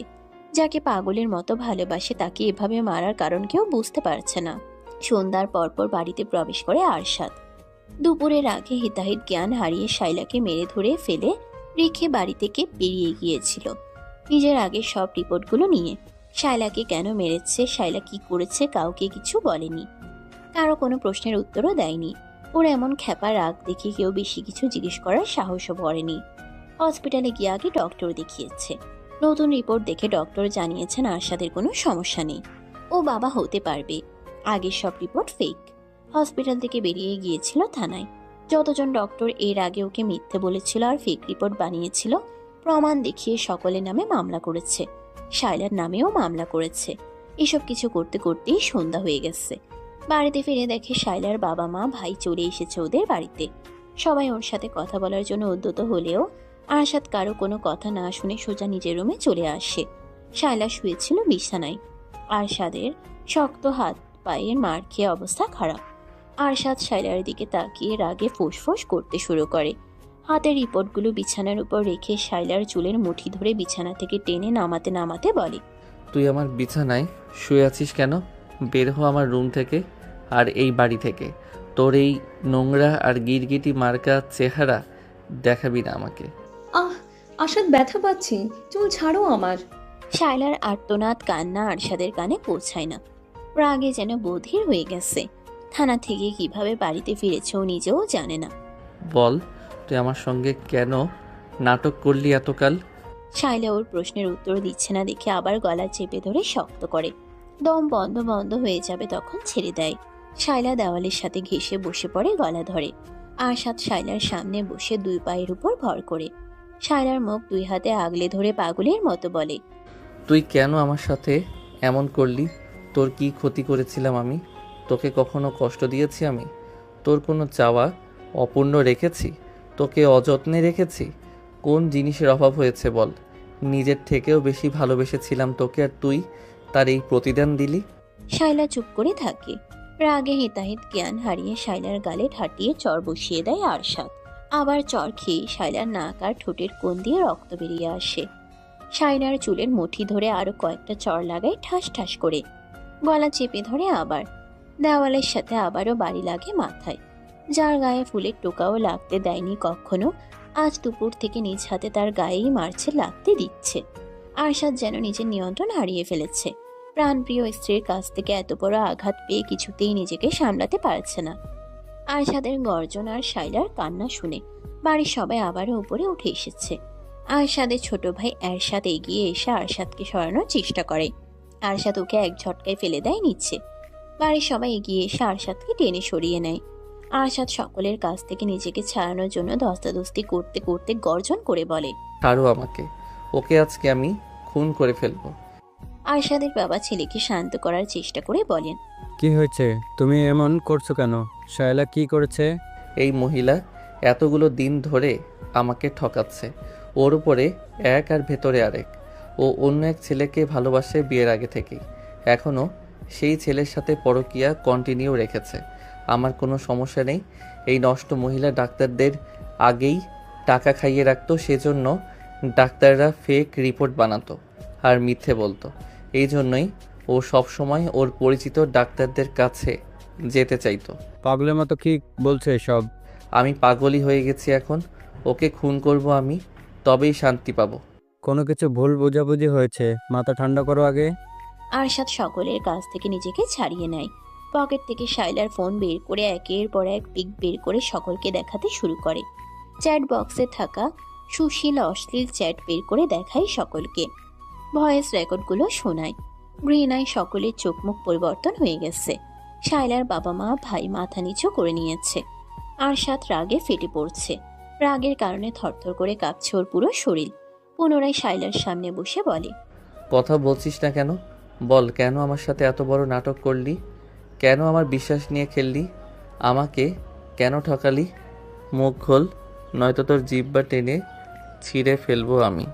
শাইলা কান্না করতে করতে নিচের দিকে তাকিয়ে বলতে শুরু করে, আমি বিয়ের আগে থেকে নিশানকে ভালোবাসি। আমাদের বিয়ের 1 মাস আগে ওর সাথে ব্রেকআপ হয়ে যায়। তাই জেদের বশে আমিও বিয়ে তো অমত করিনি। সব কিছু ঠিকঠাকই চলছিল। আমাদের বিয়ের 2 বছর পর নিশানের সাথে যোগাযোগ হয় আবার। নিশান নিজে থেকেই যোগাযোগ করেছিল। ও আমার লাইফে ফিরতে চাইছিল আবার। আমিও কেন যেন না করতে পারিনি। ফোনেই কথা হতো আমাদের। এর মধ্যে তুমি বাচ্চার জন্য পাগল হয়ে ওঠো। 3 বছর পরেও যখন বাচ্চা হচ্ছিল না, তখন ডক্টর দেখাতে শুরু করো। তখন আমি লুকিয়ে লুকিয়ে মেডিসিন নিতাম যেন বাচ্চা না হয়। এর মধ্যে আরও অনেক কিছু ঘটে যায়। নিশান আমাকে হসপিটাল আর ডক্টরের নাম বলে দিত আগেই। আমিও তোমাকে নিয়ে তাদের কাছেই যেতাম। আরশাদ শাইলার চোয়াল শক্ত করে চেপে ধরে চিবিয়ে চিবিয়ে বলে, এতই যখন ভালোবাসিস তাহলে যাসনি কেন? কেন এত নাটক করলি? তোকে তো সব রকম ফ্রিডম দেওয়া হয়েছিল, চাইলেই চলে যেতে পারতি। যাসনি কেন? শাইলা চুপ করে থাকে। আরশাদ আবার বলে, আমার টাকায় খাবি, পড়বি আর অন্যের সঙ্গে রঙ্গলীলা করবি, তাই না? তুই কি ভেবেছিস তোর চালাকি আমি ধরতে পারবো না? আমি বুঝতে পেরে গেছি তুই কেন আমাকে ছেড়ে এখনো যাসনি। ওই বাড়িটার জন্য, তাই না? বাড়িটা তোর নামে লিখে দিলেই তুই আমাকে ছেড়ে চলে যেতি। কি আমি ঠিক বলছি না? শাইলা এবারেও চুপ করে থাকে। বিয়ের 1 বছর পরেই আরশাদ নিজেদের জন্য আলাদা একটা বাড়ি তৈরি করার সিদ্ধান্ত নেয়। বাড়িটা যেখানে হবে সেই জমি শহর থেকে একটু দূরে। বাড়ির কাজ শুরু করার পর আরশাদ সিদ্ধান্ত নেয় বাড়িটা শাইলাকে গিফট করবে। একদিন কথায় কথায় শাইলাকে বলে ফেলেছিল নিজের সিদ্ধান্ত। বাড়ির আনুমানিক খরচ কত হবে জিজ্ঞেস করায় আরশাদ জানিয়েছিল বাজেট 10 কোটি টাকা, এর কম বেশিও হতে পারে। শায়লা হিসেব করে দেখেছিল বাড়ির জমি সহ পুরো বাড়ির দাম প্রায় 20 কোটি টাকা। আর এই বাড়ির লোভী শায়লা এতগুলো দিন ধরে আরশাদের সাথেই আছে। বাড়িটা ওর নামে লিখে দিলেই আরশাদের কপালে লাথি দিয়ে চলে যাবে নিশানের কাছে। বাড়ির কাজ কমপ্লিট হয়। পুরো বাড়ি ফার্নিচার দিয়ে সাজানো হয় আরশাদের পছন্দসই। 1 মাস পর শায়লার জন্মদিন। সেদিনই বাড়িটা শায়লার নামে লিখে দিতে চেয়েছিল আরশাদ, কিন্তু তার আগে আজকে সবকিছু জানতে পেরে গেছে। ভাগ্যিস আগেই জানতে পারলো, নয়তো আরশাদের এত বছরের পরিশ্রম হাতিয়ে নিয়ে আরেকজনের হাত ধরে চলে যেত সুখী সংসার করার জন্য। আরশাদ গত 5 বছরে আলাদাভাবে যতটুকু আয় করেছিল সবটা খরচ করেছে বাড়ি করার পেছনে। বাবার বিজনেসের টাকা নিজের বাড়ির পেছনে খরচ করেনি। আরশাদ 6 বছরে বাবার বিজনেস অনেক দূর এগিয়ে নিয়ে এসেছে। দেশ পেরিয়ে বিদেশেও ছড়িয়ে পড়েছে ওদের বিজনেস। বাবার বিজনেস বাদেও নিজে আলাদাভাবে শেয়ারে বিজনেস চালু করেছে স্পেনে। পড়াশোনার জন্য সেখানে ছিল এবং বিজনেস পার্টনারদের সঙ্গে পরিচয় হয়েছিল। আরশাদ সময় নষ্ট করে না, সকলের সামনে গর্জন তুলে বলে, আজকে এই মুহূর্তে তোকে আমি তালাক দিচ্ছি। 1 তালাক, 2 তালাক, 3 তালাক। আজকে থেকে তোর সাথে আমার কোনো সম্পর্ক নেই। এতগুলো বছরে আমার অনেক টাকা পাচার করেছিস নিজের পরকীয়ার প্রেমিকের কাছে। তুই এই বাড়ি থেকে একটা সুতোও নিতে পারবি না। এক্ষুনি বের হবি এই বাড়ি থেকে। আমার পেছনে আরও ষড়যন্ত্র করার চেষ্টা করবি তো তোদের দুটোকেই ধরে জেলে ভরে দেব। আমার কত টাকা লুটেছিস দুজন, সব প্রমাণ আছে আমার কাছে। বের হ বাড়ি থেকে। এই আপনাদের মেয়েকে নিয়ে বের হন বাড়ি থেকে। অফিসিয়ালি ডিভোর্সের দিন কোর্টে দেখা হবে। যান এখন এখান থেকে। এই নষ্ট মহিলা, বের হ আমার রুম থেকে। শায়লার ভাই রাগে অপমানে তেড়ে এসে শায়লাকে মেরে ধরে ধুপধাপ শব্দ তুলে বেরিয়ে যায় রুম থেকে। ওর ইচ্ছে করছে শায়লাকে এখানেই জবাই করে রেখে যেতে। শায়লার বাবা কোনো কথা না বলে গটগট করে হেঁটে বেরিয়ে যান রুম থেকে। শায়লার মা বেরিয়ে যেতে নিলেই আরশাদ রেগে ওনার দিকে তাকিয়ে বলে, কি বলেছি শুনতে পাননি? আপনাদের মেয়েকে নিয়ে যান, নয়তো ওকে খুন করব আমি। খুন করেই ফেলো, একে আমি আমার বাড়িতে নেব না। এই দিন দেখার আগে কেন আমার মরণ হলো না? আরশাদ শায়লার হাত ধরে টেনে নিয়ে রুম থেকে বের হয়। ওর বড় বড় কদমের সাথে পেরে উঠছে না শায়লা। আরশাদ এক প্রকার ওকে টেনে হিঁচড়ে নিচে নামাচ্ছে। বাড়ি থেকে বেরিয়ে রাস্তায় ছুঁড়ে ফেলে এক প্রকার। একদলা থুতু ছুঁড়ে দিয়ে মুখের উপর গেট লাগিয়ে দেয়। উল্টো ঘুরে সোজা নিজের রুমে চলে আসে। দরজা লাগিয়ে স্থির হয়ে দাঁড়ায়। বুকের ভেতর যন্ত্রণায় ফেটে যাচ্ছে, শ্বাস বন্ধ হয়ে আসছে। কাকে এত ভালোবাসলো এতকাল? কাকে নিয়ে রোজ স্বপ্ন দেখতো? কাকে ভালো রাখার জন্য দিনরাত পরিশ্রম করত? কার জন্য এত কিছু করেছে? একজন বিশ্বাসঘাতক, স্বার্থপর, লোভী, নষ্ট মহিলার জন্য এত কিছু করলো এতকাল। একসাথে থেকেও কেন এতকাল কিছু বুঝতে পারলো না? ভালোবাসায় এতটাই অন্ধ হয়ে গিয়েছিল যে শায়লাকে নিয়ে অমন কিছু ভাবার দুঃসাহস করতো না আরশাদ। প্রাণপ্রিয় স্ত্রী, হ্যাঁ, কি করেনি এই মেয়ের জন্য? যখন যা চেয়েছে সব দিয়েছে, যেভাবেই হোক। যখন যা করতে চেয়েছে তাই করতে দিয়েছে, সব রকম ফ্রিডম দিয়েছিল। আর এই মহিলা কি করলো? গত 4টা বছর ধরে ওকে নিখুঁতভাবে ঠকিয়ে গেল। কি নিখুঁত তার অভিনয়! ওই মায়াবী চেহারায় এত নিখুঁত অভিনয় কিভাবে লুকিয়ে রাখতো? আসলেই কি ওই চেহারা মায়াবী ছিল? কই, ওই চেহারা তো ওর কাছে দুপুর থেকে একটুও মায়াবী লাগেনি, বরং লেগেছে ভয়ঙ্কর রকমের হিংস্র। বেশি ভালোবাসতো যে, তাই মায়াবী লাগতো আগে।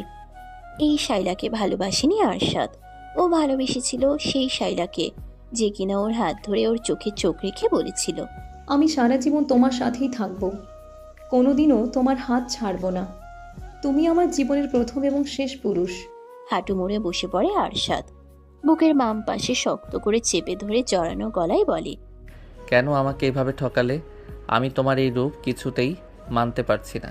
তুমি বলেছিলে আমি তোমার জীবনের প্রথম পুরুষ, অথচ আমি দ্বিতীয় জন ছিলাম। এত নিখুঁত অভিনয় তুমি কিভাবে করলে এতগুলো দিন ধরে? তুমি লাস্ট মেসেজে কি লিখেছিলে? আমাকে তোমার এখন সহ্য হয় না, আমাকে দেখলে তোমার খুন করতে ইচ্ছে করে। নরম গলায় কথাগুলো বলতে বলতে হঠাৎই গর্জন করে উঠে আবার মিষ্টি ভাষায় গালাগালি করতে শুরু করে শায়লাকে উদ্দেশ্য করে। বসা থেকে উঠে শায়লার যা যা হাতের কাছে পায় সবকিছু ছুঁড়ে ফেলতে শুরু করে। রুমের বাইরে দাঁড়িয়ে সবাই রুমের ভেতরে চলা তাণ্ডব স্পষ্ট অনুভব করতে পারছে। আরশাদ রুমের ভেতরে পাগলের মতো চিৎকার শুরু করেছে রীতিমতো। পুরো বাড়ি কেঁপে উঠছে যেন ওর চিৎকারে আর তাণ্ডবে। 1 সপ্তাহ পর আরশাদ আর শায়লার অফিসিয়ালি ডিভোর্স হয়। এই 1 সপ্তাহ পাগলের মতো কেটেছে আরশাদের। না ঠিক মতো খেয়েছে, না নিজের রুমে প্রবেশ করেছে, আর না অন্য কিছু করেছে। সারাদিন পাগলের মতো এদিক সেদিক ঘুরে বেরিয়েছে শুধু। বাড়িতে ফিরলেও নিজের রুমে প্রবেশ করেনি, গেস্ট রুমে থেকেছে। যা কিছুর প্রয়োজন হয়েছে ছোট ভাই বোন নয়তো মাকে দিয়ে আনিয়ে নিয়েছে। ওই রুমে প্রবেশ করলে আরো পাগলের মতো হয়ে গেছে।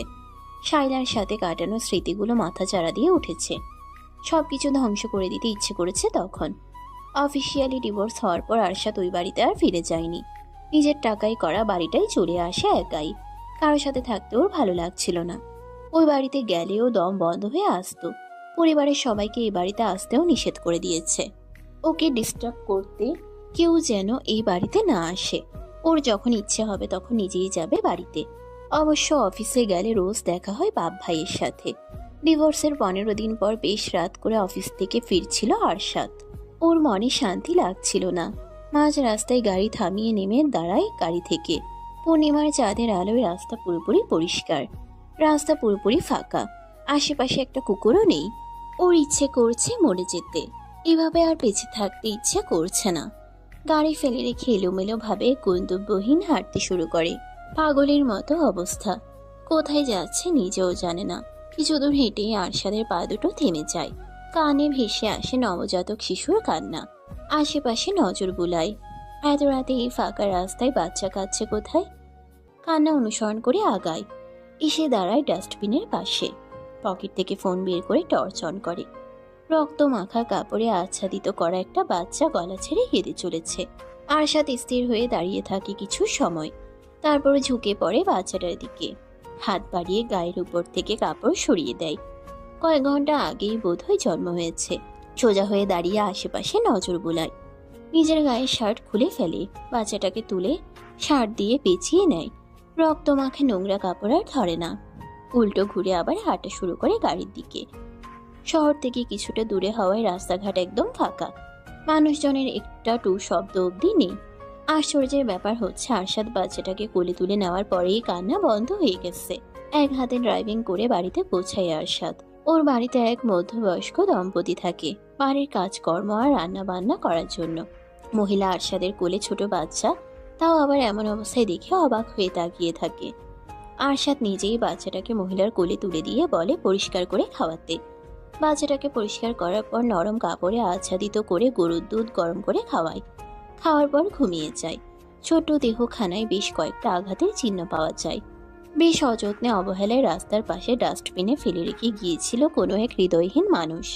আরশাদ ফ্রেশ হয়ে এসে চুপচাপ খাবার খায়। তারপর বাচ্চাটাকে কোলে নিয়ে সোফায় বসে থাকে। বাচ্চাটার নাম দেয় আব্রাহাম চৌধুরী। আরশাদ চৌধুরীর ছেলে আব্রাহাম চৌধুরী। একটা সন্তানের বড় লোভ ছিল আরশাদের। অনাকাঙ্ক্ষিতভাবে ওর একটা সন্তান হয়ে গেছে। একবার যখন পেয়েছে এই বাচ্চাকে আর কাজ ছাড়া করবে না কোনোদিন। 2 দিন পার হওয়ার পর আরশাদ বুঝতে পারে ওর ছেলের একজন মা লাগবে, ওরও বউ দরকার। এভাবে আর কতদিন? একজন প্রতারকের কারণে কেন নিজে সাফার করবে? তারপর খোঁজ চালায় একজন মায়ের। আরশাদ যেমন মেয়ে খুঁজছিল ঠিক তেমন মেয়ের খোঁজ পেয়ে যায় 2 দিনের মধ্যে। সময় নেয় না আরশাদ। পরের দিনে অনিকের বাবা মায়ের সকল ডিমান্ড পূরণ করে নুরাকে নিজেদের কাছে নিয়ে আসে একেবারে জন্য। নুরা চাইলেও কোনোদিন ওকে আর ওর ছেলেকে ছেড়ে যেতে পারবে না। নুরার পুরো দুনিয়া ঘিরে থাকবে আরশাদ আর আব্রাহাম। নুরাকে কোনো রকম স্বাধীনতা দেবে না আরশাদ। ও যা চাইবে বলবে তাই করতে বাধ্য নুরা। নুরাকে এই রুমের বাইরেও যেতে দেবে না কোনোদিন। নুরা আরশাদের প্রিয়জন নয়, শুধুমাত্র প্রয়োজন, আর সবসময় প্রয়োজন হয়েই থাকবে। প্রিয়জন বানিয়ে আর কষ্ট পাবে না আরশাদ। এখন আর ওর মন কোনো নারীকে ভালোবাসতে চায় না। আরশাদ নিজেও আর কাউকে ভালোবাসতে চায় না। বিয়ে করলেই কি ভালোবাসতে হবে না কি? সকালে নুরার ঘুম আগে ভেঙেছে। আব্রাহামকে অয়েল ম্যাসাজ করে দিয়ে খাইয়ে এখন রুম জুড়ে হাঁটছে। বাচ্চাটা এতক্ষণ কান্না করলেও এখন চুপ করে আছে। এতটুকু ছেলেও বসে থাকা আর হাঁটার পার্থক্য বুঝতে পারে। নুরার ঘুম পাচ্ছে এখন। রাতে বেশ কয়েকবার ঘুম থেকে উঠতে হয়। আব্রাহাম জেগে থাকে। ছোট একটা বাচ্চা, খাবে আর ঘুমাবে তা না, ঘন্টার পর ঘন্টা জেগে থাকে এক্ষুনি। আরশাদ শোয়া থেকে উঠে ঝিম ধরে বসে রইল। চোখ তুলে নোরার দিকে তাকায়। রুমের জানালা দরজা এখনো বন্ধ। ডিম লাইটের ঘোলাটে আলোয় আলোকিত হয়ে আছে রুম। আরশাদ বিছানা ছেড়ে নেমে দাঁড়ায়। জানালার পর্দা সরিয়ে বাথরুমে প্রবেশ করে। আজকে অফিস নেই, কোনো জায়গায় যাওয়ার তাড়াও নেই। তোকে কয়েকটা কাজ আছে। বাথরুম থেকে বেরিয়ে হাত মুখ মুছতে মুছতে গম্ভীর স্বরে বলে, আব্রাহামকে ওয়েল মেসেজ দিয়েছো? হ্যাঁ। তুমি ফ্রেশ হয়েছো? আব্রাহাম তো ঘুমাচ্ছে না, ঘুমালেই ফ্রেশ হতে যাব। ওকে আমার কাছে দাও। টাওয়াল বিছানায় ছুঁড়ে দিয়ে আব্রাহামকে নিজের কোলে তুলে নেয়। ছেলেটা ছোট ছোট চোখ জোড়া মিলে তাকিয়ে আছে। ডান হাতটা মুখের উপর দিয়ে খাওয়ার চেষ্টা করছে। বেশ কয়েকদিন পেরিয়ে গেছে। আরশাদের মধ্যে কোনো পরিবর্তন আসেনি। নুরা ওকে দেখলেই ভয়ে সিটিয়ে যায়। আরশাদের গম্ভীর চোখ মুখ দেখলেই মনে ভয় ঢুকে যায়। গম্ভীর গলার স্বর শুনলে গলা শুকিয়ে যায়। এখন দুপুরের সময়। দুপুরের খাবার খেয়ে আব্রাহামকে ঘুম পাড়িয়ে নোরা নিজেও ঘুমিয়ে পড়েছে। আব্রাহামের সাথে রোজ রাত জাগতে হয় ওর। আবার সন্ধ্যার পরও দ্রুত ঘুমোতে পারে না আরশাদের জন্য। রুমের দরজা ঠেলে ভেতরে প্রবেশ করে আরশাদ। চোখ দুটো লাল হয়ে আছে। বিছানার দিকে একবার তাকিয়ে গায়ের শার্ট খুলে বিছানায় শুয়ে পড়ে নোরার পাশে। আরশাদ শুতেই নোরার ঘুম ভেঙে যায়। ভয় পেয়ে তড়িঘড়ি করে পেছনে তাকায়। আরশাদকে দেখে একটু শান্ত হয়। ভয় পেয়ে গিয়েছিল, ভেবেছিল কে না কে এসেছে। আরশাদ তো বিকেলে ফিরবে জানিয়েছিল। এই মেয়ে, নোরা আরশাদের দিকে ফিরে বলে, বলুন। আমার মাথা ব্যথা করছে। মাথা ব্যথা কমানোর ব্যবস্থা করো দ্রুত। ওষুধ নেই? না, মাথা ব্যথার বাম? কিচ্ছু নেই। কিভাবে ব্যথা কমাবে কমাও, সহ্য হচ্ছে না কিন্তু এখন। নোরা শোয়া থেকে উঠে বসে। এলোমেলো চুলগুলো হাত খোপা করে বিছানা থেকে নেমে দাঁড়ায়। ড্রেসিং টেবিলের উপর রাখা নিজের তেলের বোতলটা নিয়ে আসে। আরশাদি এনে দিয়েছিল সবকিছু। বাথরুম থেকে পানি এনে আগে পানি দিয়ে দেয় চুলে, তারপর তেল দিয়ে ম্যাসাজ করতে শুরু করে। আরাম লাগে আরশাদের। সকাল থেকেই প্রচন্ড মাথা ব্যথা করছিল। শেষে সহ্য করতে না পেরে অফিস থেকে বাড়িতে ফিরে এসেছে। অসুস্থ হলে হসপিটালে যেতে হবে সেটাই যেন ভুলে গেছে। ফট করে চোখ মেলে তাকায় আরশাদ। এভাবে তাকাতে দেখে ভয় পেয়ে চমকে ওঠে নোরা। আরশাদ ছেলের দিকে একটু সরে এসে বলে, এখানে উঠে বসো। নোরা বিছানায় উঠে বসে। আরশাদ নোরার বুকে মাথা রেখে চোখ বন্ধ করে নেয়। এখন মেসেজ করতে থাকো। নোরা কাঁপা কাঁপা হাতে চুলে ম্যাসাজ করতে শুরু করে। হৃদয় স্পন্দন বেড়ে গেছে। বুকের ভেতরে জোরে জোরে শব্দ হচ্ছে। আরশাদ নিশ্চয়ই শব্দ শুনতে পাচ্ছে। আরশাদ নোরার কোমর জড়িয়ে ধরে রেখে বলে, আমি যদি মরে যাই তাহলে আমার ছেলেকে দেখে রাখবে। ওকে একা ছাড়বে না তুমি। হাতে শক্তি নেই নাকি? চুল জোরে জোরে টানো। কিছুক্ষণ পর নোরা ভয় ভয়ে জিজ্ঞেস করে, এমন কথা বলছেন কেন? কি হয়েছে আপনার? জানি না কি হয়েছে। চুপচাপ মেসেজ করতে থাকো। এসি টেম্পারেচার কমিয়ে দাও আরো। নোরা আর কোনো প্রশ্ন করে না। এসি রিমোট হাতে নিয়ে টেম্পারেচার কমিয়ে দেয়। আরশাদ নিস্তেজ হয়ে যায় নোরার বুকে। অনেক আরাম লাগছে এখন, ঘুমও পাচ্ছে। নোরা ঘাড় ঘুরিয়ে আব্রাহামের দিকে তাকায়। বাচ্চাটা গভীর ঘুমে বিভোর হয়ে রয়েছে এখন। রাতে জেগে থাকবে। বাচ্চাটার প্রতি ভীষণ মায়া জন্মে গেছে নোরার। ওর এখন মনে হয় বাচ্চাটা ওর নিজেরই। ও নিজেই জন্ম দিয়েছে আব্রাহামকে। ওর মেয়েটা যদি বেঁচে থাকতো তাহলে এখন আব্রাহামের চেয়ে বয়সে বড় হতো। যা হোক, শূন্যস্থান অপূর্ণ থাকে না। নোরা স্বামী সন্তানকে হারিয়ে দুজনকেই পেয়েছে। আবার আশাদ স্ত্রীকে হারিয়েছে, তার বিনিময়ে স্ত্রী সন্তান দুজনকে পেয়েছে। আব্রাহাম বাবা মাকে হারিয়েছিল, এখন দুজনকেই পেয়েছে। ভাগ্যের পরিবর্তনে অপরিচিত তিনজন এখন এক পরিবার। এদের ভাগ্য এখন একে অপরের সঙ্গে যুক্ত। একজন স্বামী, একজন স্ত্রী, একজন সন্তান, একজন বাবা আর একজন মা। এরা একে অপরের পরিপূরক। প্রায় ঘন্টা পেরিয়ে গেছে। আরশাদ এখনো নোরার বুকে মুখ গুজে শুয়ে আছে উপর হয়ে। নোরা যত্ন নিয়ে চুলে হাত বুলিয়ে দিচ্ছে। আরশাদের ভারী শ্বাস ফেলার শব্দ পাওয়া যাচ্ছে। আরশাদ ঘুমিয়ে গেছে নোরা বুঝতে পারছে। আরশাদের শরীর গরম ছিল, এখন ঠান্ডা হয়ে গেছে। মাথার তালু অনেক গরম হয়েছিল। রীতিমতো ভাপ উঠছিল মাথা দিয়ে। হাত থামিয়ে দেয় নোরা। ব্যথা হয়ে গেছে একটানা হাত বুলাতে বুলাতে। আব্রাহাম নড়ে চড়ে কেঁদে ওঠে। পি করে দিয়েছে বোধ হয়। নোরা আরশাদের শরীরে আস্তে আস্তে ধাক্কা দিয়ে মৃদুস্বরে বলে, শুনছেন? ছাড়ুন আমাকে, আব্রাহাম কাঁদছে। নোরার ডাকে ঘুম না ভাঙলেও ছেলের কান্নায় ঘুম ভেঙে যায় আরশাদের। চোখ বন্ধ রেখে ঘুম জড়ানো গলায় ধমক দিয়ে বলে, নোরা, কোথায় তুমি? আব্রাহাম কাঁদছে, শুনছো না? আমি তো এখানেই, উঠুন আমার উপর থেকে। অতি নিকটে নোরার স্বর শুনতে পেয়ে মুখ তুলে তাকায়। নোরা মুখ কাচুমাচু করে তাকিয়ে আছে। আরশাদ হাতে ভর করে একটু উঁচু হয়। নোরা দ্রুত ওর নিচ থেকে বেরিয়ে যায়। আরশাদ আবার উপর হয়ে শুয়ে পড়ে। নোরা আব্রাহামকে কোলে তুলে নেয় শুকনো কাপড়ে বিছিয়ে। বসে থেকেই খেতে দেয়। খেতে পেয়ে আব্রাহামের কান্না বন্ধ হয়ে যায়। এক হাতে ছেলেকে ধরে রেখে অন্য হাত দিয়ে ভেজা কাঁথা সরিয়ে শুকনো কাঁথা বিছিয়ে নেয়। আব্রাহামকে শুয়ে দিয়ে নোরা নিজেও শুয়ে পড়ে মাঝখানে। বসে থাকতে পারছে না আর। ছেলেকে আগলে রেখে নিজের অতীতে ডুবে যায় আবার। ওই দিনগুলো নোরা ভাবতে না চাইলেও ভুলতে পারে না। আব্রাহাম ঘুমিয়ে গেছে আবার। এই ছেলে দিনে পড়ে পড়ে ঘুমায় আর রাতে জেগে থাকে। নোরা দিনের বেলায় ঘুমোতে পারে না খুব একটা। দিনের বেলায় ঘুম আসতেই চায় না। যাও একটু ঘুমিয়েছিল আরশাদের জন্য উঠে পড়েছিল তখন। এখন আর ঘুম আসছে না। আরশাদের রাগী তেজি হিংস্র গলার স্বর শুনে ভয়ে কেঁপে ওঠে নুরা। কুত্তার বাচ্চা, তুই আবার এসেছিস আমার সামনে। আজকে তোকে খুন করে ফেলবো আমি। তোকে আজকে কেউ বাঁচাতে পারবে না আমার হাত থেকে। কথাগুলো বলেই খপ করে নুরার চুলের মুঠি শক্ত করে ধরে। ব্যথা পেয়ে নুরার দু চোখ বেয়ে পানি গড়িয়ে পড়তে শুরু করে। উল্টো ফিরে শুয়ে থাকায় আরশাদের চেহারা দেখতে পাচ্ছে না। নিজের হাতে আরশাদের হাত সরিয়ে দেওয়ার চেষ্টা করে বলে, কি করছেন? ব্যথা পাচ্ছি আমি, চুল ছাড়ুন। আরশাদ চুল ছাড়ছে না। হাতের মুঠো আরো টাইট হয়ে গেছে। মিষ্টি ভাষায় গালি দিচ্ছে সমানে। নুরা আরো কয়েকবার ডাকে, আরশাদ ওর ডাকে সারা শব্দ করে না। নিজের মতো গালাগালি করছে আর চুলের মুঠি ধরে টানাটানি করছে। কি করেছি আমি? ব্যথা পাচ্ছি তো, ছাড়ুন না। আরশাদের ঘুম ভেঙে যায়। এখনো উপর হয়েই শুয়ে আছে। ঘাড় ঘুরিয়ে তাকায় নিজের পাশে। নিজের হাতের মুঠোয় নুরার চুল দেখে দ্রুত ছেড়ে দিয়ে শোয়া থেকে উঠে বসে তড়িৎ গতিতে। নুরা মাথার পেছন সাইড হাত দিয়ে ধরে ফুপিয়ে ফুপিয়ে কাঁদছে। ব্যথায় মনে হচ্ছে মাথার পেছন সাইডের চামড়া সহ চুল তুলে ফেলেছে টেনে। আরশাদ দুই হাতে নিজের মাথার চুল খামছে ধরে।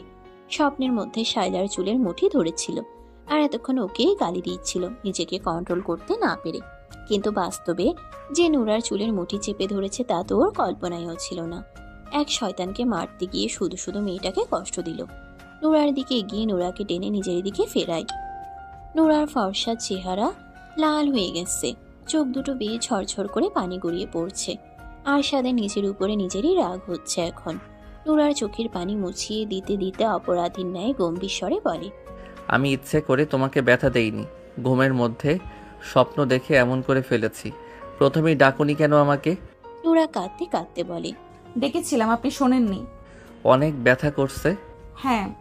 আরশাদ নিজের হাতের দিকে তাকায়। ওর যেই হাত আরেকটু হলেই মেয়েটার শরীর থেকে মাথা আলাদা করে দিত বোধ হয়, চুল ধরে টানাটানি করতে করতে। নোরার পাশে শুয়ে পড়ে আবার। হঠাৎ ঘুম থেকে জেগে লাফিয়ে উঠে বসার কারণে মাথার মধ্যে আবার যেন কেমন করছে। বাম হাত দিয়ে নোরার মাথার পেছনে হাত বুলিয়ে বলে, আমি আসলে বুঝতে পারিনি তোমার চুলগুলো ধরেছি। এখন মনের মধ্যে আরেকটা ভয় ঢুকে গেল। আজকে দিনে দুপুরে ঘুমের ঘোরে যেভাবে চুল ধরেছিল, কবে যেন ঘুমের ঘোরে গলা চেপে ধরে মেরে ফেলে। ঘুমের ঘোরে আব্রাহামকে যদি কিছু করে, নানান ভয় মাথায় কিলবিল করতে শুরু করে। নানান বিষয়ে চিন্তা করতে করতে কান্না বন্ধ হয়ে গেছে আপনা আপনি। এখনো ব্যথা করছে? নুরা চোখের পানি মুছে বলে, না, ঠিক আছি। আরশাদ নুরাকে টেনে এনে বুকে চেপে ধরে বলে, এরপর থেকে এমন কিছু হলে দ্রুত আমাকে জাগিয়ে দেবে। আচ্ছা। ছোট মেয়েটা আরশাদের বুকের সাথে মিশে গেছে একদম। আরশাদ যখন নুরাকে জড়িয়ে ধরে তখন পিছন থেকে কেউ দেখলে বুঝতেই পারবে না আরশাদের সামনে কোনো মানুষ আছে। আব্রাহাম আবার কেঁদে উঠে। আরশাদ নুরাকে ছেড়ে দিয়ে বলে, ওকে মাঝখানে আনো। নোরা উঠে বসে আব্রাহামকে আরশাদের কাছে শুয়ে দিয়ে নিজেও শোয়। খেতে দিতেই কান্না বন্ধ হয়ে যায় আব্রাহামের। আরশাদ ছেলের ছোট্ট হাতটা মুঠো করে ধরে চুমু খায়। বালিশ ছেড়ে নিচের দিকে নেমে ছেলের মাথায় চুমু খায়। মুখ তুলে নোরার মুখের দিকে তাকাতেই নোরা চোখ সরিয়ে নেয়। অল্প খেয়েই ছেড়ে দেয় আব্রাহাম। এখন বেশি খিদে লাগেনি। আরশাদ ছেলেকে নিজের দিকে ফেরায়। বুকে আগলে ধরে কথা বলতে শুরু করে ছোট্ট ছেলের সাথে। ছেলেটা ছোট ছোট চোখ জোড়া মেলে বাবার মুখের দিকে তাকিয়ে আছে। নোরা শোয়া থেকে উঠে বিছানা ছেড়ে নেমে দাঁড়ায়। হাত মুখ ধোয়ার জন্য বাথরুমে প্রবেশ করে। মাথার পেছনে এখনো ব্যথা করছে। কি শক্ত করেই না চেপে ধরেছিল চুলের মুঠি। কাকে স্বপ্নে দেখে ওর চুলগুলো এভাবে ধরলো, কাকে ওই ভাষায় গালি দিল। ভাবনাগুলো মাথায় ঘুরপাক খেলেও আরশাদকে প্রশ্ন করার দুঃসাহস দেখায়নি নোরা। হন্তদন্ত হয়ে বেডরুমে প্রবেশ করে এরশাদ। নোরা মাত্রই বাথরুম থেকে বেরিয়েছে। এরশাদকে দেখতেই পা দুটো থেমে গেছে। কে এই যুবক? এই রুমে এভাবে কেন প্রবেশ করলো? ঘাড় ঘুরিয়ে বিছানায় শুয়ে থাকা আরশাদের দিকে তাকিয়ে দেখে আরশাদ যুবকটার দিকেই তাকিয়ে আছে। নোরা হেঁটে এসে আরশাদের পাশে দাঁড়ায়, মাথা নিচু করে। আরশাদ ছেলেকে ছেড়ে শোয়া থেকে উঠে বসে। ছোট ভাইয়ের দিকে তাকিয়ে গম্ভীর স্বরে বলে, তুই এখানে কেন? এরশাদ বোধহয় ভাইয়ের কথা শুনতে পায়নি। অবাক হয়ে তাকিয়ে দেখছে বিছানায় শুয়ে থাকা বাচ্চাটাকে আর ভাইয়ের পাশে দাঁড়িয়ে থাকা মেয়েটাকে। কারা এরা? এ বাড়িতে আর এই রুমে কি করছে? আরশাদের উদাম গা, অফিসের ফর্মাল প্যান্ট পরনে রয়েছে এখনো। অফিসে আরশাদকে না দেখে খোঁজ করলে জানতে পারে আরশাদ মাথা ব্যথার কারণে অফিস থেকে বেরিয়ে এসেছে। অনেকবার কল করলেও রিসিভ হয় না। পরে আরশাদের বাড়ির দারোয়ানকে কল করে জানতে পারে আরশাদ বাড়িতে ফিরে এসেছে। অফিসে একটু কাজ ছিল, সেই কাজ শেষ করে ভাইকে দেখতে এসেছে। এখন কি অবস্থা? যদি মাথা ব্যথা ঠিক না হয় তাহলে হসপিটালে নিয়ে যাবে, কিন্তু এখানে এসে তো ভীষণ রকমের অবাক হয়ে গেছে। আরশাদ গলার স্বর বাড়িয়ে ডেকে ওঠে। এরশাদ। আরশাদ স্বাভাবিক হয়, নুরার দিকে তাকিয়ে ভাইয়ের কাছে এগিয়ে এসে দাঁড়ায়। ভাইয়ের দিকে তাকিয়ে বলে, তোমার মাথা ব্যথা এখন ঠিক হয়েছে? হ্যাঁ, তুই এখানে এসেছিস কেন? কল করেছিলাম অনেকবার, রিসিভ করনি, তাই দেখতে আসলাম। ভয় পেয়ে গেছিলাম যদি সিরিয়াস কিছু হয়। ফোন গাড়িতেই রয়ে গেছে, এখন ঠিক আছি আমি। এরশাদ নুরার দিকে আঙ্গুল তুলে বলে। ওকে ভাইয়া। আরশাদ নুরার দিকে তাকিয়ে আবার ভাইয়ের মুখের দিকে তাকায়, গম্ভীর স্বরে বলে, ও নুরা, তোর ভাবি। এরশাদ যেন আকাশ থেকে পড়লো এমন অবস্থা হয়েছে ওর। বিস্ময়ে চোখ দুটো বড় বড় হয়ে গেছে। বিস্ময় নিয়েই বলে, তুমি বিয়ে করেছো? হ্যাঁ নুরা, ও আমার ছোট ভাই এরশাদ চৌধুরী। নুরা এরশাদের মুখের দিকে তাকায় একবার। দুই ভাইয়ের চেহারায় মিল আছে কিছুটা। আরশাদের পরিবারের মানুষ আছে তাহলে। নুরা নিচের দিকে তাকিয়ে সালাম দেয়। আসসালামু আলাইকুম ভাইয়া। ওয়ালাইকুম আসসালাম। এরশাদ বিছানায় শুয়ে থাকা আব্রাহামের দিকে তাকিয়ে বলে। ভাইয়া ও। বাকি কথা বলার আগে আরশাদ ওকে থামিয়ে দেয়। আব্রাহামকে কোলে তুলে নিয়ে বিছানা ছেড়ে নেমে দাঁড়ায়। দরজার দিকে এগিয়ে যেতে যেতে বলে, এরশাদ নিচে আয়। এরশাদ নুরার দিকে আরো একবার তাকিয়ে দরজার দিকে এগিয়ে যায়। নুরার বয়স যে অনেক কম সেটা এরশাদ বুঝতে পারছে। ওর ভাই বিয়ে করেছে, বিশ্বাসই হচ্ছে না ওর। তাও আবার এত ছোট একটা মেয়েকে বিয়ে করেছে। বাচ্চাটা কার? এত ছোট একটা মেয়ের বাচ্চা হয়েছে? এই মেয়ে তো একটা বাচ্চা। এই বাচ্চা আর এই মেয়েকে কোথায় পেয়েছে ওর ভাই? আর বিয়ে করলো কবে? ওদের কাউকে তো একটাবার বললোও না। ড্রয়িং রুমে এসে সোফায় বসে আরশাদ, ওর পাশে বসে এরশাদ। কবে বিয়ে করেছো ভাইয়া? 1 সপ্তাহ হয়েছে। বিয়ে করেছো অথচ আমাদের কাউকে একটাবার বললেও না। 1 সপ্তাহ হয়ে গেছে আর আজকে জানতে পারলাম। আরশাদ চুপ করে থাকে। এরশাদ পুনরায় বলে, এই বাচ্চার বাবা কে? আমি আমি বলতে চাচ্ছি ওর আসল বাবা কে? জানি না। কোথায় পেয়েছো ওদের? আব্রাহামকে ডাস্টবিনে পেয়েছিলাম। এমন কথা শোনার জন্য মোটেও প্রস্তুত ছিল না এরশাদ। ডাস্টবিনে পেয়েছে মানে কি? তাহলে নুরাকে কোথায় পেয়েছে? অবাক হয়ে বলে, ভাবিকে কোথায় পেয়েছো? নুরাকে কিনে এনেছি। মানে? নুরাকে সারা জীবনের জন্য কিনে এনেছি। এই পৃথিবীর বুকে যতদিন বেঁচে আছে ততদিন আমার সাথে থাকবে। কত টাকা দিয়ে কিনে এনেছো? 1 মিলিয়ন। কোথা থেকে এনেছো? এত কিছু জেনে কি করবি? তার মানে এই বাচ্চা মানে আব্রাহাম তোমার বা ভাবির কারো নিজের সন্তান না? আরশাদ রাগী চোখে ভাইয়ের দিকে তাকিয়ে ছেলের মুখের দিকে তাকায়। ছেলের তুলতুলে গালে আঙ্গুল ছুঁয়ে চাপা রাগী স্বরে বলে, কে বলেছে তোকে আব্রাহাম আমার আর নুরার আপন সন্তান? এই কথাগুলো মস্তিষ্কের ভেতর গেঁথে নে। দ্বিতীয়বার যেন এমন কথা না শুনি আমি। রেগে যাচ্ছ কেন? আমি এভাবে কিছু বলতে চাইনি। তাহলে কিভাবে বলতে চেয়েছিস? বাদ দাও এসব কথা। বাড়িতে যাবে না? ভাবিকে আর আব্রাহামকে নিয়ে বাড়িতে ফিরে চলো। কোথাও যাব না। কেন? আমার ইচ্ছে তুই যা এখান থেকে, বাড়িতে যা। এরশাদ তাকিয়ে থাকে ভাইয়ের দিকে। আব্রাহাম ড্যাব ড্যাব করে তাকিয়ে আছে বাবার মুখের দিকে। এরশাদ সোফা ছেড়ে ভাইয়ের পাশে এসে বসে। ওকে আমার কোলে দাও একটু। আরশাদ চোখ তুলে তাকাতেই মুখ কাচুমাচু করে বলে, একটু কোলে নিতে ইচ্ছে করছে। আরশাদ ভাইয়ের কোলে তুলে দেয়। এরশাদ কোলে নিয়ে তাকিয়ে থাকে বাচ্চাটার মুখের দিকে। ভীষণ মায়াবী চোখ জোড়া। হাত মুখে পুরে ওর মুখের দিকে তাকিয়ে আছে। ঘন্টা খানিক পর এরশাদ চলে যায় বাড়ি থেকে। আরশাদ ছেলেকে কোলে নিয়ে রুমে ফিরে আসে। নোরা বিছানায় বসে জানালা দিয়ে বাইরের দিকে তাকিয়ে আছে। গভীর ভাবে হয়তো কিছু ভাবছে, তাই আরশাদের আগমন টের পাচ্ছে না। আরশাদ কিছু সময় তাকিয়ে থাকে নোরার দিকে। এই মেয়ে। গম্ভীর স্বর শুনে চমকে ওঠে নোরা। দ্রুত বিছানা থেকে নেমে এসে দাঁড়ায় আরশাদের সামনে। কি ভাবছিলে এত মনোযোগ দিয়ে? কিছু না, মিথ্যে বলছো কেন? সত্যি কিছু ভাবছিলাম না, এমনি বাইরের দিকে তাকিয়েছিলাম। আব্রাহামকে নাও, কাপড় ভিজিয়ে ফেলেছে, চেঞ্জ করে দাও। নোরা আব্রাহামকে নিজের কোলে তুলে নেয়। আরশাদ টাওয়াল হাতে বাথরুমে প্রবেশ করে। তেল দিয়ে চুল ছিটছিটে করে দিয়েছে। আব্রাহামকে নিয়ে বিছানায় বসে আবার ভেজা কাপড় চেঞ্জ করিয়ে শুকনো কাপড় দিয়ে ঢেকে নেয়। সন্ধ্যা পেরিয়ে গেছে। কিছুক্ষণ আগেই মাগরিবের নামাজ শেষ হয়েছে। আরশাদ ছেলের উপর ঝুঁকে পড়ে কথা বলছে। বিছানার অন্য পাশে নুরা বসে আছে চুপচাপ। বিয়ের এতদিনে আজকে প্রথম আরশাদকে এত কথা বলতে দেখছে। ও তো ভেবেছিল আরশাদ বেশি কথা বলে না, সবসময় গম্ভীর আর চুপচাপ হয়ে থাকে, শুধু প্রয়োজনে কথা বলে। আরশাদ মুখ তুলে ওর দিকে তাকাতেই নুরা দৃষ্টি সরিয়ে নেয়। দরজায় নক হয়।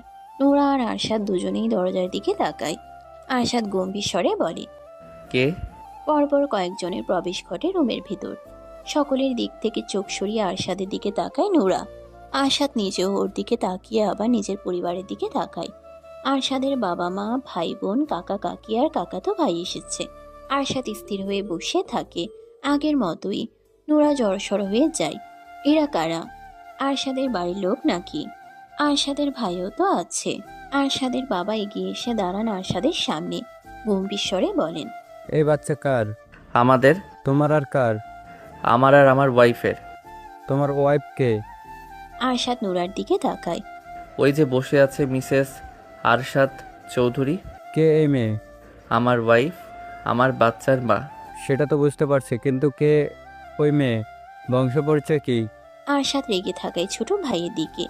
ঈশাদ দুদিকে মাথা নাড়ায়। আরশাদের বাবা রেগে গিয়ে গলার স্বর বাড়িয়ে বলেন। তোমার জন্য মেয়ের অভাব ছিল? দুনিয়ার মেয়ের অভাব হয়েছে যে আজে বাজে মেয়েকে কিনে এনে বিয়ে করতে হবে? আরশাদ নিজেও রেগে চিৎকার করে ওঠে। That's enough, now shut up আব্বু। আরশাদের হঠাৎ চিৎকারে ভয় পেয়ে কেঁদে ওঠে আব্রাহাম। নুরা সহ রুমের সবাই কেঁপে উঠেছে ভয় পেয়ে। আরশাদ নুরার দিকে তাকিয়ে ধমকে সুরে বলে। তাকিয়ে তাকিয়ে কি দেখছো? ওকে কোলে নিয়ে শান্ত করো। নুরা দ্রুত এগিয়ে এসে আব্রাহামকে কোলে তুলে নিয়ে আরশাদের পাশেই বসে থাকে। আরশাদের বাবা আবার মুখ খুলতে নিলে এরশাদ থামিয়ে দিয়ে বলে। আব্বু এমন করছো কেন? কি বলে এসেছিলে আর এখন কি করছো? চলো এখান থেকে। ছাড়ো আমার হাত। ও কি পেয়েছে? নাম পরিচয়হীন একটা বাচ্চা এনে বলছে ওর বাচ্চা। কোথা থেকে কোন মেয়েকে কিনে এনে বিয়ে করে নিয়েছে? আরশাদ বসা থেকে উঠে দাঁড়ায়। খ্যাপাটে দৃষ্টিতে তাকিয়ে গর্জন করে বলে। আমার পার্সোনাল লাইফ নিয়ে তোমাকে ভাবতে হবে না। অনেক উপকার করেছো তোমরা আমার। উচ্চ নামডাকওয়ালা বংশ থেকে তো বউ এনে দিয়েছিলে। সে কি করেছে ভুলে গেছো? ভালো বংশের মেয়ে লাগবে না আমার। আমাকে আমার মতো করে থাকতে দাও, বাঁচতে দাও। নোরা আজে বাজে মেয়ে না। ওর চরিত্র নিয়ে একটাও বাজে কথা বলবে না। ওকে আমি এই কারণে কিনে এনেছি যেন এই জন্মে আমাকে ছাড়তে না পারে। ও পচে গলে মরলেও আমার কাছেই মরবে। আর যদি আব্রাহামের কথা বলো তাহলে কান খুলে শুনে রাখো। আব্রাহাম এখন আমার ছেলে। ওর সবচেয়ে বড় পরিচয় ও আরশাদ চৌধুরীর ছেলে। আমাদের বিরক্ত না করলেই আমি খুশি হব। তোমরা এখন আসতে পারো। তোমার বাড়ি বলে বাড়ি থেকে বের করে দিচ্ছ? যা ভাবো। আমার মাথা খারাপ করবে না। এমনিতেই মানসিক অবস্থা ঠিক নেই। উল্টাপাল্টা কি করে ফেলবো রাগের মাথায় আমি নিজেও জানি না। সবাই যাও এখান থেকে। আমি তোমাদের কারো কোনো সমস্যা করার জন্য বা বিরক্ত করার জন্য যাইনি। তোমাকে বড় করেছে কে? এত দূর এনেছে কে? বড় করার জন্য আর এত দূর আনার জন্য দাম চাইছো? যদি দাম চেয়ে থাকো তাহলে একেবারে শেষ করে দাও আমাকে, নয়তো একটু শান্তিতে বাঁচতে দাও। দম নিয়ে আবার বলে। তুমি কি বলতে চাইছো? তোমার টাকায় খেয়ে পড়ে বড় হয়েছি, লেখাপড়া করেছি, আর এই বাড়ি গাড়ি করেছি। এই বাড়ি গাড়ি সব দিয়ে দিলাম। তোমাদের কিচ্ছু লাগবে না। আমার শুধু লাগবে একটু মানসিক শান্তি, যার সন্ধান আমি পেয়ে গেছি। আমার আর কিচ্ছু লাগবে না। এই নুরা, নামো বিছানা থেকে। থাকবো না এই বাড়িতে। ব্যাগের মধ্যে শুধু আব্রাহামের কাপড় চোপড় আর প্রয়োজনীয় জিনিসগুলো গুছিয়ে নাও। নুরা বিছানা থেকে নেমে দাঁড়ায়। ওর শরীর থরথর করে কাঁপছে। আব্রাহাম এখনো কান্না করছে ভয়ে। আরশাদ ছেলেকে নিজের কোলে তুলে নিয়ে বলে। 2 মিনিটের মধ্যে ব্যাগ গোছাও। বিলাসবহুল জীবন দিতে না পারলেও মোটামুটি ভালো রাখতে পারবো তোমাদের। এতটুকু অ্যাবিলিটি আছে আমার। আরশাদের মা বলেন। কি বলছো আরশাদ? কোথায় যাবে তুমি? এই বিষাক্ত শহর, মানুষ আর পরিবেশ ছেড়ে অনেক দূরে। এই শহরের মানুষ আর বাতাস বিষাক্ত হয়ে গেছে। আমাকে ভালো থাকতে দিচ্ছে না। আমার ভালো থাকা সহ্য হচ্ছে না। ইরশাদ বাবার দিকে তাকিয়ে রাগী স্বরে বলে। ভাইয়া যদি এই বাড়ি থেকে চলে যায় তাহলে আমিও চলে যাব, যেদিকে যেতে ইচ্ছে করে। আমি খুশি হয়ে তোমাদের জানালাম যে ভাইয়া অতীত ভুলে মুভ অন করেছে, বিয়ে করেছে, সংসার করছে। বউ আছে, বাচ্চা আছে, আর তুমি এসে এখানে আগুন ধরাচ্ছ। শায়লা তো তোমার পছন্দ করা মেয়েই ছিল। কি করেছে সেই মেয়ে? তুমি কি আরেক শায়লাকে বিয়ে করতে বলেছো ভাইয়াকে? সব মেয়ে কি এক হয়? শায়লা এমন ছিল বলে কি অন্য মেয়েও এমন হবে? অন্য মেয়েকেই তো বিয়ে করেছে। ভাবি কি দেখতে কুৎসিত? ভাইয়ার পছন্দ হয়েছে সেজন্য বিয়ে করেছে। সংসার ভাইয়া করবে, তাই পছন্দটা তারই হওয়া উচিত নয় কি? যদি ভাইয়ার সমস্যা না হয় তাহলে তোমার সমস্যা কেন হচ্ছে? নাম পরিচয়হীন সন্তান কি কারো ঘরের বউ হয় না? কত শত দম্পতি আছে যাদের বাচ্চা হয় না, তারা তো এতিমখানা বা হসপিটাল থেকে বাচ্চা দত্তক নেয়। কত শত শিশুর নাম পরিচয়ও তো থাকে না। তোমার মামাতো ভাই তো বাপের পরিচয়হীন মেয়েকে এনে নিজের পরিচয় বড় করেছে, বিয়ে দিয়েছে। নুরা কোনো রকমে শুধু ব্যাগের ভেতর আব্রাহামের কাপড় চোপড় আর প্রয়োজনীয় অল্প কিছু গুছিয়ে নিয়েছে। আরশাদ নিজের ফোনটা ট্রাউজারের পকেটে ভরে নেয়। এগিয়ে এসে ব্যাগটা হাতে নিয়ে বলে, আমার আগে আগে হাঁটবে, যাও রুম থেকে বের হও। নুরা মাথা নিচু করে দরজার দিকে আগায়। পেছন পেছন আগায় আরশাদ। এরশাদ বড় ভাইয়ের হাত টেনে ধরে। আরশাদ ভয়ঙ্কর রকম রেগে তাকায় ওর দিকে। এরশাদ শুকনো ঢোক গিলে বলে, রাত হয়ে গেছে ভাইয়া, তুমি এই রাতের বেলা আব্রাহাম আর ভাবিকে নিয়ে কোথায় যাবে? এটা তোমার বাড়ি, তুমি নিজের বাড়ি ছেড়ে কোথাও যাবে না। ছাড়ো আমার হাত। আমি খুব ভালো করেই জানি আমার বউ বাচ্চাকে কিভাবে ভালো রাখতে হবে। আমাদেরকে নিয়ে তোদের ভাবতে হবে না। তোরা থাক তোদের নাম ডাক বংশ পরিচয় নিয়ে। আজকে থেকে সবাই ভাববি আমি আরশাদ চৌধুরী মরে গেছে। মরে তো সেদিনই গেছি, শুধু দেহ থেকে আত্মাটা বের হওয়া বাকি। আমার মরার খবর শুনলেও তোরা কেউ যাবি না আমাকে দেখতে। এরশাদের হাত থেকে হাত ছাড়িয়ে নিয়ে নুরা বলে, না হেঁটে দাঁড়িয়ে পড়েছো কেন? চলো এখান থেকে। কোনো টেনশন করতে হবে না, আমি আছি তো। আমি যতদিন বেঁচে আছি কোনো ঝড় তোমাদের দুজনকে ছুঁতে পারবে না। আরশাদ রুম থেকে বেরিয়ে আসে নুরা আর আব্রাহামকে নিয়ে। এরশাদ আর ওর কাকাতো ভাই দৌড়ে এগিয়ে এসে আরশাদকে আবার থামায়। টেনে ধরে বলে, এটা তোমার বাড়ি, তুমি নিজের বাড়ি ছেড়ে কেন যাচ্ছ? এই বাড়ি গাড়ি করার পেছনে তো তোদেরই অবদান ছিল। এসব নিয়ে থাক তোরা, ছাড় আমাকে। আরশাদের মা এগিয়ে এসে ছেলের সামনে দাঁড়িয়ে ছেলের হাত মুঠো করে ধরে বলেন, তোমার আব্বুর পক্ষ থেকে আমি মাপ চাইছি আরশাদ। উনি ভুল করে ফেলেছে, মাফ করে দাও। তোমার বাড়ি ছেড়ে তুমি কেন যাবে? যাওয়ার হলে আমরা যাব। তোমার জন্য আমরা যেমন করেছি তেমন তুমিও আমাদের জন্য অনেক করেছো। তোমার আব্বু যা খুশিই বলো, ওনার মাথা খারাপ হয়ে গেছে। তুমি নিজের বাড়ি ছেড়ে যেও না আব্বা। ছাড়ো তোমরা আমাকে। যেখানে আমার বউ বাচ্চাকে অপমান করা হয়, ছোট করা হয়, তাদের নাম বংশ পরিচয় নিয়ে কথা ওঠে, সেখানে থাকবো না আমি। পেছন থেকে আরশাদের বাবা বলেন, টাকা দিয়ে কিনে আনলেই সেই মেয়ে সারা জীবন তোমার কাছে থাকবে নাকি? আরেকজন বাকি কথা শেষ করার আগেই আরশাদ সামনের দিকে দৃষ্টি রেখে গর্জন করে বলে, জাস্ট শাট আপ। আর একটাও বাজে কথা বলবে না। নুরার দুনিয়া জুড়ে থাকবো শুধু আমি আর আমাদের ছেলে। ওকে আমি না কারোর সামনে যেতে দেব, না ওর হাতে মোবাইল ফোন দেব, আর না কোনোদিন কোনো ছেলে ওর সামনে আসতে পারবে।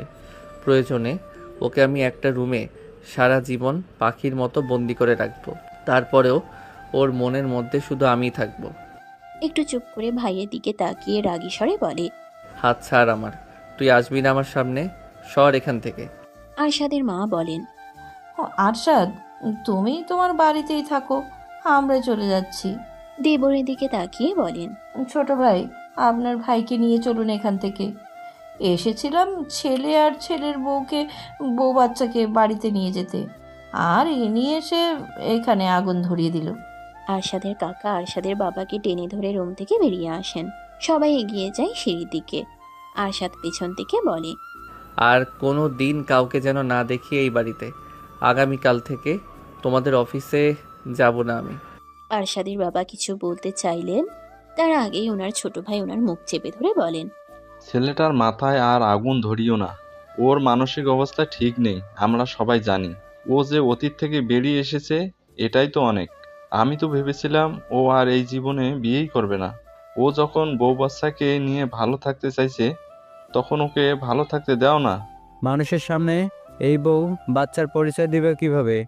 সেটা ও ভাববে। চুপ করে এখন চলো এখান থেকে। আমি এই বউ বাচ্চাকে কোনো দিন মেনে নিব না। না নিলে চলো এখন। আরশাদ সিঁড়ির কাছে এগিয়ে এসে গলা ছেড়ে মেয়েটার সার্ভেন্টকে উদ্দেশ্য করে বলে, আর কোনো দিন আমার অনুমতি ব্যতীত যেন কেউ এই বাড়ির ভেতর প্রবেশ করতে না পারে। যদি করে সেদিনই সবাইকে বের করে দেব বাড়ি থেকে। কথাগুলো বলে ধূপধাপ পা ফেলে রুমের দিকে এগিয়ে আসে। আবার ব্যাগটা হাতে নিয়ে বলে, ভেতরে আসো। আরশাদের পেছন পেছন ভেতরে প্রবেশ করে নূরা। আব্রাহাম এখনো কেঁদেই চলেছে। বাবার চিৎকার অনেক ভয় পেয়েছে বাচ্চা ছেলেটা। আরশাদ আব্রাহামকে নূরার দিকে বাড়িয়ে দিয়ে বলে, ওকে খাওয়াও। নূরা কোলে তুলে নিয়ে বিছানায় উঠে শুয়ে পড়ে ছেলেকে নিয়ে। খেতে দিলেও প্রথমে খেতে চায় না আব্রাহাম। আরও কতক্ষণ কান্নাকাটির পর খাওয়া শুরু করতেই কান্না বন্ধ হয়ে যায়। এখনো কেঁপে কেঁপে উঠছে বাচ্চা ছেলেটার ছোট্ট দেহখানা। নূরা এক হাতে আগলে ধরে নিজের বুকের সাথে। ওর দুই চোখ বেয়ে পানি গড়িয়ে পড়তে শুরু করেছে। আরশাদের বাবার কথা শুনে অনেক কষ্ট পেয়েছে মেয়েটা। যত যাই হয়ে যাক, ও কোনো আজেবাজে মেয়ে নয়। ও নিজে থেকে কোনো পাপ কাজ করেনি, কোনো অন্যায় করেনি। পাপ আর অন্যায় তো হয়েছে ওর সাথে। ও তো দোষী নয়, ও তো ভুক্তভোগী। আব্রাহাম আরশাদের নিজের ছেলে না, ওকে রাস্তা থেকে কুড়িয়ে নিচ্ছে। অতীতে আরশাদের সাথে কি হয়েছিল, ওর বউয়ের কি হয়েছে, কি করেছে ওর বউ, পুরোটা জানতে ইচ্ছে করছে নূরার। আরশাদ ওর জন্য আর আব্রাহামের জন্য নিজের বাবার সাথে এভাবে কথা বলল। আরশাদের বলা প্রত্যেকটা কথা মাথায় ঘুরপাক খাচ্ছে। চোখের পানি আরো বেশি পড়তে থাকে। কান্নার শব্দ না হলেও নূরার শরীর কেঁপে কেঁপে উঠছে। বোঝাই যাচ্ছে চাপা কান্না কাঁদছে। আরশাদ এখনো আগের মতো একই ভঙ্গিতে দাঁড়িয়ে আছে, তাকিয়ে আছে বিছানায় শুয়ে থাকা দুজনের দিকে। পেছন থেকে নূরাকে দেখেই বুঝতে পারছে নূরা কাঁদছে। কেন আসলো সবাই? ভালোই তো ছিল। আরশাদ তো চিনত নিজের বাবাকে, এই কারণেই কাউকে কিছু বলেনি এতদিনেও। যা হয়ে গেছে তা হয়ে গেছে, সেসব নিয়ে আর মাথা ব্যথা নেই আরশাদের। এখন না জানলেও পরে ঠিকই জানতো, আর একই কাহিনী করত। সত্য কোনোদিন চাপা থাকে না, কোনো না কোনো ভাবে বেরিয়ে আসেই। বিছানায় উঠে নূরার পাশে লম্বা হয়ে শুয়ে পড়ে। কাত হয়ে নূরার গায়ের উপর হাত রাখে। নূরা দ্রুত নিজের চোখের পানি মুছে নেয়, কিন্তু লাভ হয় না। অবাধ্য চোখের পানি সমানে বেরিয়ে আসছে। এই মেয়ে। নূরা সাড়া দিতে চাইলেও পারছে না। সাড়া দেওয়ার আগেই কান্না বেরিয়ে আসবে। এই মেয়ে, কি হয়েছে তোমার? কথা বলছো না কেন? নূরা গুমড়ে কেঁদে উঠে এবার। আব্রাহাম খাওয়া বন্ধ করে একবার মায়ের মুখের দিকে তাকায়, তারপর আবার খাওয়া শুরু করে। আরশাদ ভালোভাবে জড়িয়ে ধরে নূরাকে। ওর বুকের সাথে মিশে আছে নূরার পিঠ, মাথা টেকে আছে থুতনির সাথে। কাঁদছো কেন? নূরা কান্না জড়ানো গলায় বলে, কি কিছু হয়নি। কিছু হয়নি, তাহলে কাঁদছো কেন? নূরা কথা বলে না। আরশাদ চোখ বন্ধ করে ধীরস্বরে বলে, আমাকে ছেড়ে চলে যাবে? কোথায় যাব? কার কাছে যাব? অন্য পুরুষের হাত ধরে? আরশাদের গলার স্বর আর কথা শুনে নূরার ভেতর পর্যন্ত কেঁপে ওঠে। এমন কথা বলছে কেন আরশাদ? অন্য পুরুষের হাত ধরে কেন চলে যাবে? কথা বলছো না কেন? অন্য পুরুষের সাথে কেন যাব? আমাকে ভালো না লাগলে? নূরা ঘাড় উল্টে আরশাদের মুখের দিকে দেখার চেষ্টা করে। আরশাদ আবার বলে, অন্য পুরুষের দিকে তাকালেও তোমার চোখ উপড়ে নেব আমি। তুমি শুধু আমাকে দেখবে, আমাকে ভালোবাসবে। এই আরশাদ চৌধুরীকে তোমার মনের অলিতে গলিতে শুধুমাত্র আমার বিচরণ থাকবে। নূরা ঘাড় সোজা করে নেয়। আরশাদ নূরার গালে হাত রেখে নিজের মুখের দিকে ফিরিয়ে বলে, বলো, ভালোবাসবে না আমাকে? বাসবো। আমাকে ছেড়ে অন্য কোনো পুরুষকে ভালোবাসবে? নূরা কান্না গিলে বলে, এসব কি বলছেন আপনি? যা জিজ্ঞেস করেছি তার উত্তর দাও। অন্য কাউকে কেন ভালোবাসবো? আপনি আমার স্বামী, ভালোবাসলে তো আপনাকেই বাসবো। অনেকের কথা মনে পড়ে না তোমার? নূরা স্তব্ধ। উত্তর দাও। মনে পড়ে না। কেন পড়ে না? ভালোবাসনি ওকে? ও তো তোমার স্বামী ছিল। ভালোবাসিনি ওনাকে। ভালোবাসার মতো কোনো কিছু উনি করেননি আমার জন্য। সব সময় শুধু আমাকে কষ্টই দিয়েছে, মারধরি করেছে। আমাকে বিয়ে করার পরও অন্য মেয়েদের কাছে গিয়েছে। সব সময় আমার সাথে অন্যায় করেছে। আরশাদ আর কোনো কিছু বলে না। নূরাকে জড়িয়ে ধরে নিশ্চুপ হয়ে থাকে। নূরার দু চোখ বেয়ে পানি গড়িয়ে পড়তে থাকে। আরশাদ নূরাকে বিয়ে করে আনার পর থেকে আজ পর্যন্ত ওর সাথে করা ব্যবহারের কথাগুলো স্মরণ করে। ও নিজেও তো নূরার সাথে সেরকম ভালো ব্যবহার করেনি, ভালোভাবে কথাও বলেনি। যতবার কথা বলেছে হয় রাগী গম্ভীর স্বরে, নয়তো ধমক দিয়ে। ওর আর অনেকের মধ্যে পার্থক্য কোথায়? ও নিজেও তো অনেকের মতো খারাপ আচরণই করে আসছে বিয়ের রাত থেকে। অনেকের মতোই তো ম্যারিটাল কি অন্যায়টাই না করে আসছিল এই ছোট মেয়েটার সাথে। শায়লার উপরে জমে থাকা রাগের কারণে নিরীহ নুরাকে শাস্তি দিয়েছে। এই শাস্তি তো নুরার পাওয়ার কথা নয়। মেয়েটা তো ছোটবেলা থেকেই কষ্ট করে বড় হয়েছিল, শিকার হয়েছিল এক মানুষরূপী জানোয়ারের। ও নিজে এনেও তো সেই কষ্টই দিচ্ছে। ছোট মেয়েটা এত কিছু সহ্য করছে কিভাবে? ওকে দেখলেই কেমন ভয়ে জড়সড় হয়ে যায়। তখন নুরাকে দেখে ওর আনন্দই হতো, কিন্তু এখন কষ্ট হচ্ছে। ওকে কতটা ভয় পেয়ে মেয়েটা ভয়ে অমন জড়সড় হয়ে যেত। ও যেন নুরার জন্য একটা আতঙ্ক। মেয়েটা ভয়ে ওর দিকে তাকায়ও না ঠিক মতো। নুরার সাথে করা অন্যায়গুলো আরশাদের ভেতর অপরাধবোধ জাগিয়ে তুলেছে। বড় অন্যায় করেছে মেয়েটার সাথে। কিছুটা সময় নীরবতায় পেরিয়ে যায়। আব্রাহাম ঘুমিয়েছে? হ্যাঁ। ওকে ছেড়ে এদিকে ফেরো। নুরা আব্রাহামকে ছেড়ে নিজের কাছ থেকে একটু দূরে শোয়ায়। ঘুরে শোয়ে আরশাদের দিকে। আরশাদ নুরাকে বুকে চেপে ধরে, চুলের ভাজা আঙ্গুল গলিয়ে দিয়ে নরম স্বরে বলে, সরি নোরা। আরশাদের কথা আর গলার স্বর শুনে অবাক নুরা। বুক থেকে মাথা তুলে আরশাদের মুখের দিকে তাকায়। কান্না করার কারণে নুরার চোখ দুটো কিছুটা ফুলে উঠেছে। আরশাদ নুরার চোখে চোখ রেখে নরম স্বরে আবার বলে, আমি তোমার সাথে এই কয়েকদিন অনেক অন্যায় করেছি নোরা। অমানুষের সাথে থেকে আমিও অমানুষ হয়ে গিয়েছিলাম। একজনের রাগ আরেকজনের ওপর ঝেড়েছি। আমি তোমাকে অনেক কষ্ট দিয়েছি। মাফ করবে না আমাকে? ভালোবাসবে না আমাকে? নাকি অনেকের মতো আমিও তোমার মনে জায়গা পাবো না? নুরার দু চোখ ভরে ওঠে আবার।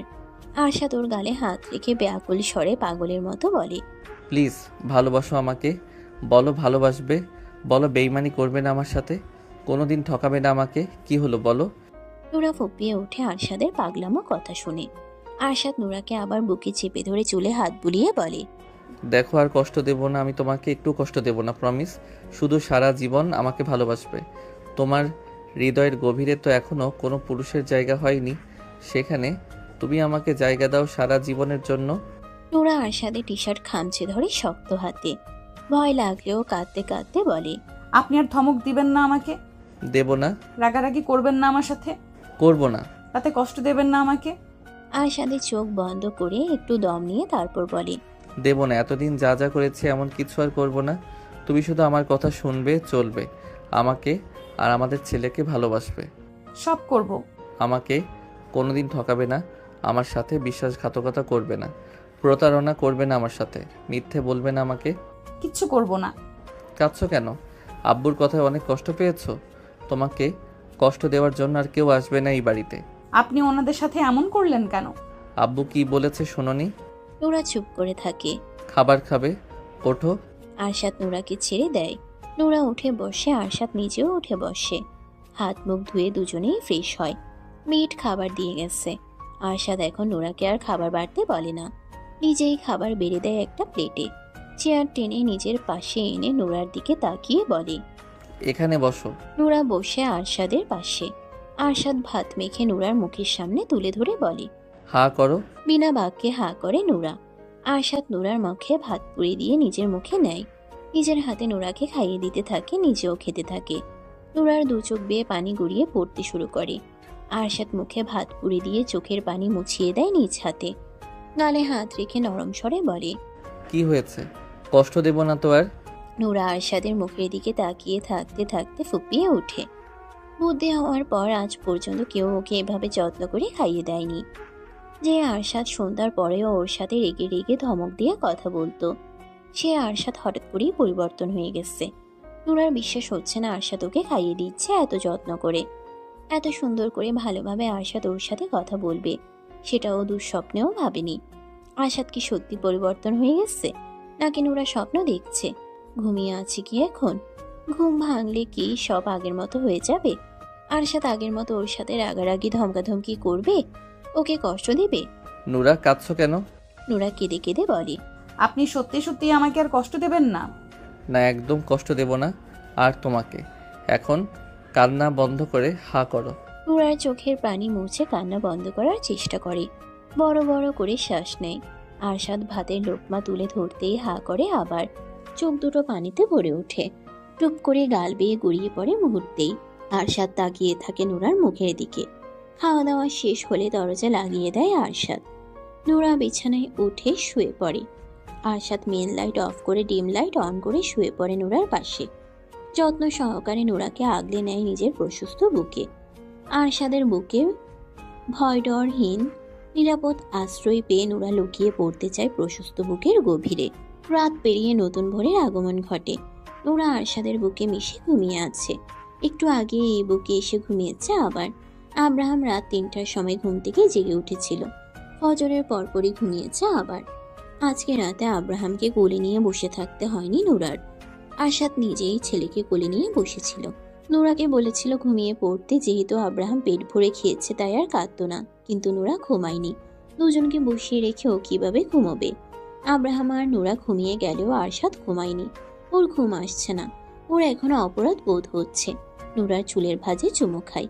গাল ঠেকিয়ে রেখে বিড়বিড় করে বলে, তুমি শুধু আমার হয়ে থেকো, আমি তোমার জন্য পুরো দুনিয়ার সাথে লড়বো। মাঝে 2 দিন পেরিয়ে গেছে।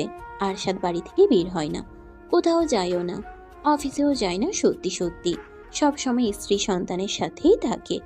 আব্রাহামকে নিয়ে এখন আর নোরাকে বেশি কষ্ট করতে হয় না। আরশাদ যেহেতু বাড়িতেই থাকে, ও নিজেও দেখাশোনা করে আব্রাহামের।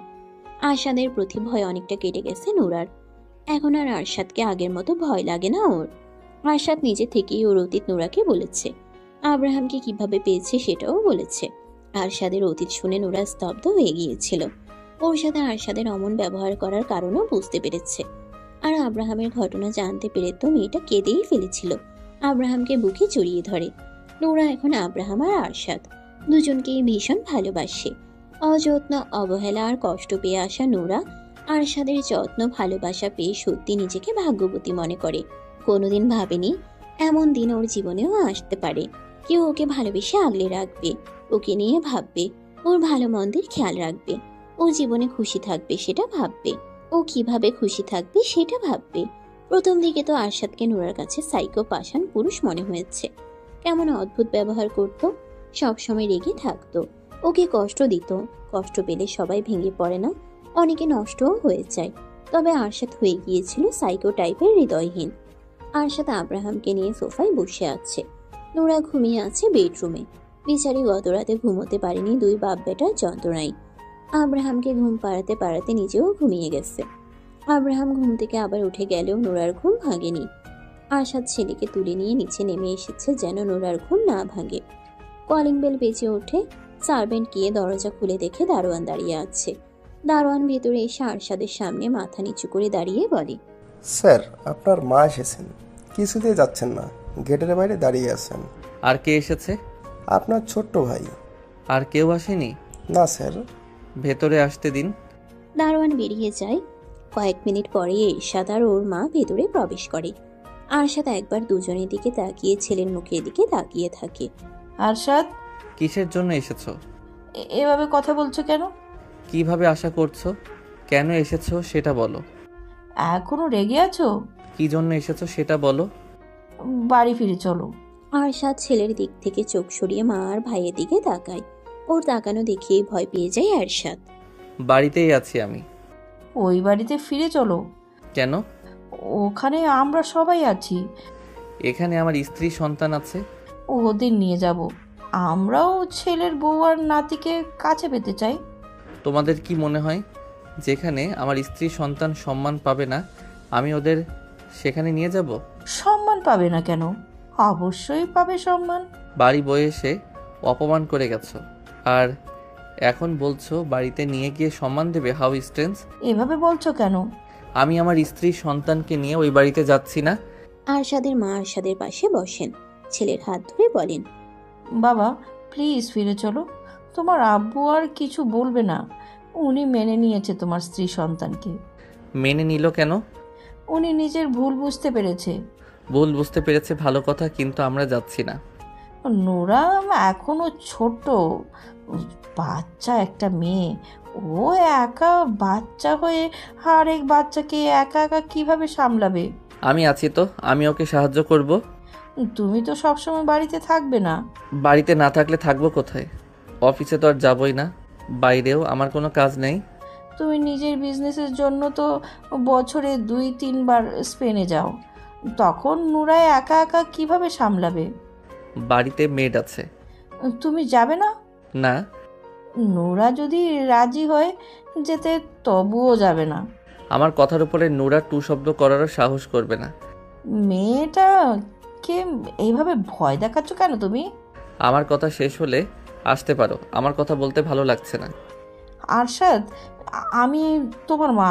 সেজন্যই এতক্ষণ ধরে কথা বলছি। প্লিজ ফিরে চলো বাবা। তোমাদের কি মনে হয় যেই রুমে ওই নষ্ট মহিলা বছরের পর বছর থেকেছে সেই রুমে আমি আমার স্ত্রী সন্তানকে নিয়ে থাকব? ওই রুমে না থাকলে অন্য রুমে থাকবে। আমি ওই বাড়িতেই ফিরতে চাই না। তুমি অতীত থেকে পালিয়ে বাঁচতে চাইছো? তুমি সব কিছু থেকে পালালেও নিজের থেকে কিভাবে পালাবে ভাইয়া? ওই রুমে ওই বাড়িতে শায়লা থাকলেও তোমার বুকেই তো ঘুমিয়েছে।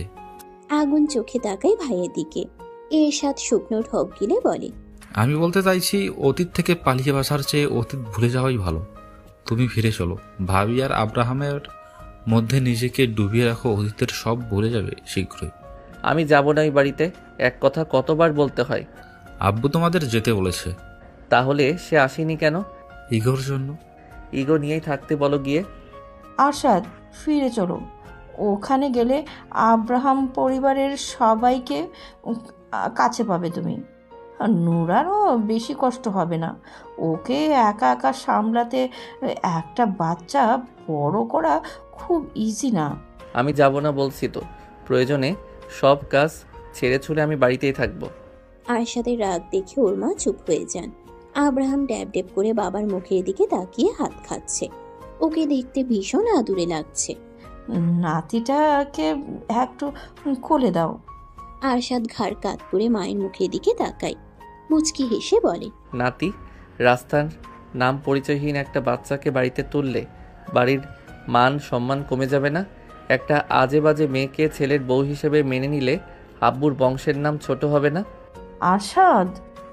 আরশাদ চুপচাপ তাকিয়ে থাকে কিছুক্ষণ। আব্রাহামকে মায়ের কোলে দিয়ে বলে, আমি এখন কোথাও যাব না। যদি কোনো দিন যেতে ইচ্ছে করে তাহলে যাব, আর ইচ্ছে না করলে যাব না। তোমার অহংকারী হাজবেন্ডকে বলে দিও এই আরশাদ কারো ধার ধারে না, না এই সমাজের আর না মান সম্মানের। আমি যেভাবে খুশি থাকবো, ভালো থাকবো সেটাই করব। অন্য কাউকে খুশি করার জন্য, ভালো রাখার জন্য নিজের খুশি আনন্দ ভালো থাকাকে বিসর্জন দেব না। প্রকৃতিতে রাত নেমে এসেছে। চারপাশ অন্ধকারে নিমজ্জিত। আশেপাশে কোথাও নেই শহরের কোলাহল, ব্যস্ততা। একদম শান্ত নীরব পরিবেশ। এরশাদ আর ওর মা রাতের খাবার খেয়ে কিছুক্ষণ আগেই বেরিয়ে গেছে। ওনারা হাজার চেষ্টা করেও আরশাদকে যাওয়ার জন্য রাজি করাতে পারেনি। আরশাদ নিজের কথায় অনড়। যাবে না মানে যাবে না। ওর যদি কোনোদিন যেতে ইচ্ছে করে তখন যাবে। আব্রাহাম একটু আগেই ঘুমিয়েছে। নোরা চুপচাপ শুয়ে আছে ছেলের পাশে। আরশাদ নিচে গেছে, এখনো আসেনি। বেশ কিছুক্ষণ পর আরশাদ রুমে প্রবেশ করে। নোরা মাথা তুলে তাকায় ওর দিকে। আরশাদ দরজা লাগিয়ে এগিয়ে আসে হাসি মুখে। এই গম্ভীর রাগী মুখে এখন বেশিরভাগ সময় হাসি ফুটে থাকে। হাসলে লোকটাকে মারাত্মক লাগে। নজর কেড়ে নেয় ওই হাসি। আরশাদ সোজা এসে বিছানায় উঠে নুরার দুদিকে চার হাত পা দিয়ে ঝুঁকে পড়ে মুখের কাছে। নুরার মুখের উপর ফু দিয়ে ভ্রু নাচিয়ে বলে, কি দেখো এভাবে তাকিয়ে? নুরা এলোমেলো দৃষ্টি বুলিয়ে বলে, তো কই? একটা কথা বলো। কথা বলতে গেলে তুমি তোতলাও কেন? কই? একটু আগেই তো কই বললে। নুরা চুপ করে থাকে। আরশাদ নুরার উপর ভর ছেড়ে দেয়। ঘাড়ে মুখ গুজে মৃদুস্বরে বলে, তুমি সারা জীবন আমার দিকে তাকিয়ে থাকো, আমি চুপচাপ সোজা হয়ে তোমার সামনে বসে থাকবো। শুধু আমি বাদে অন্য কারো দিকে না তাকালেই হলো।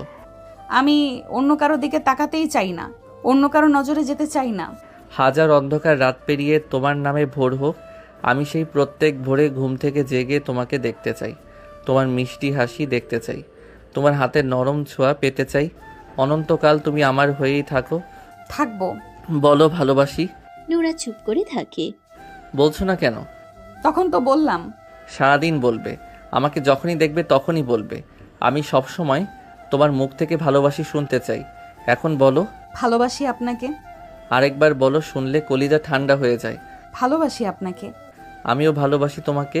একটু চুপ করে আরশাদ আবার বলে, আমি আরো 3-4 বাচ্চার বাবা হতে চাই। বলো, আরেকটা সন্তান করে দেবে? আব্রাহাম তো এখনো ছোট। তো কি হয়েছে, আমার বাচ্চা ভীষণ ভালো লাগে। আমি ছোট ছোট দুইজন বাচ্চাকে একসাথে কিভাবে দেখব? আরেকজন হতে হতে আব্রাহাম তো হামাগুড়ি দেওয়া শিখে যাবে। আমাকে পাগল বানিয়ে ফেলবেন তো 3 জন মিলে। তখন আমি ভালো হয়ে যাব, কাজ বাজ সব ফেলে তোমার সাথে ছেলে মেয়েকে বড় করব। নুরা বলে না কিছু। গত 2 দিন ধরে আরশাদকে দেখছে আর অবাক হচ্ছে। হুট করে পুরো আরশাদ চৌধুরী পরিবর্তন হয়ে গেছে।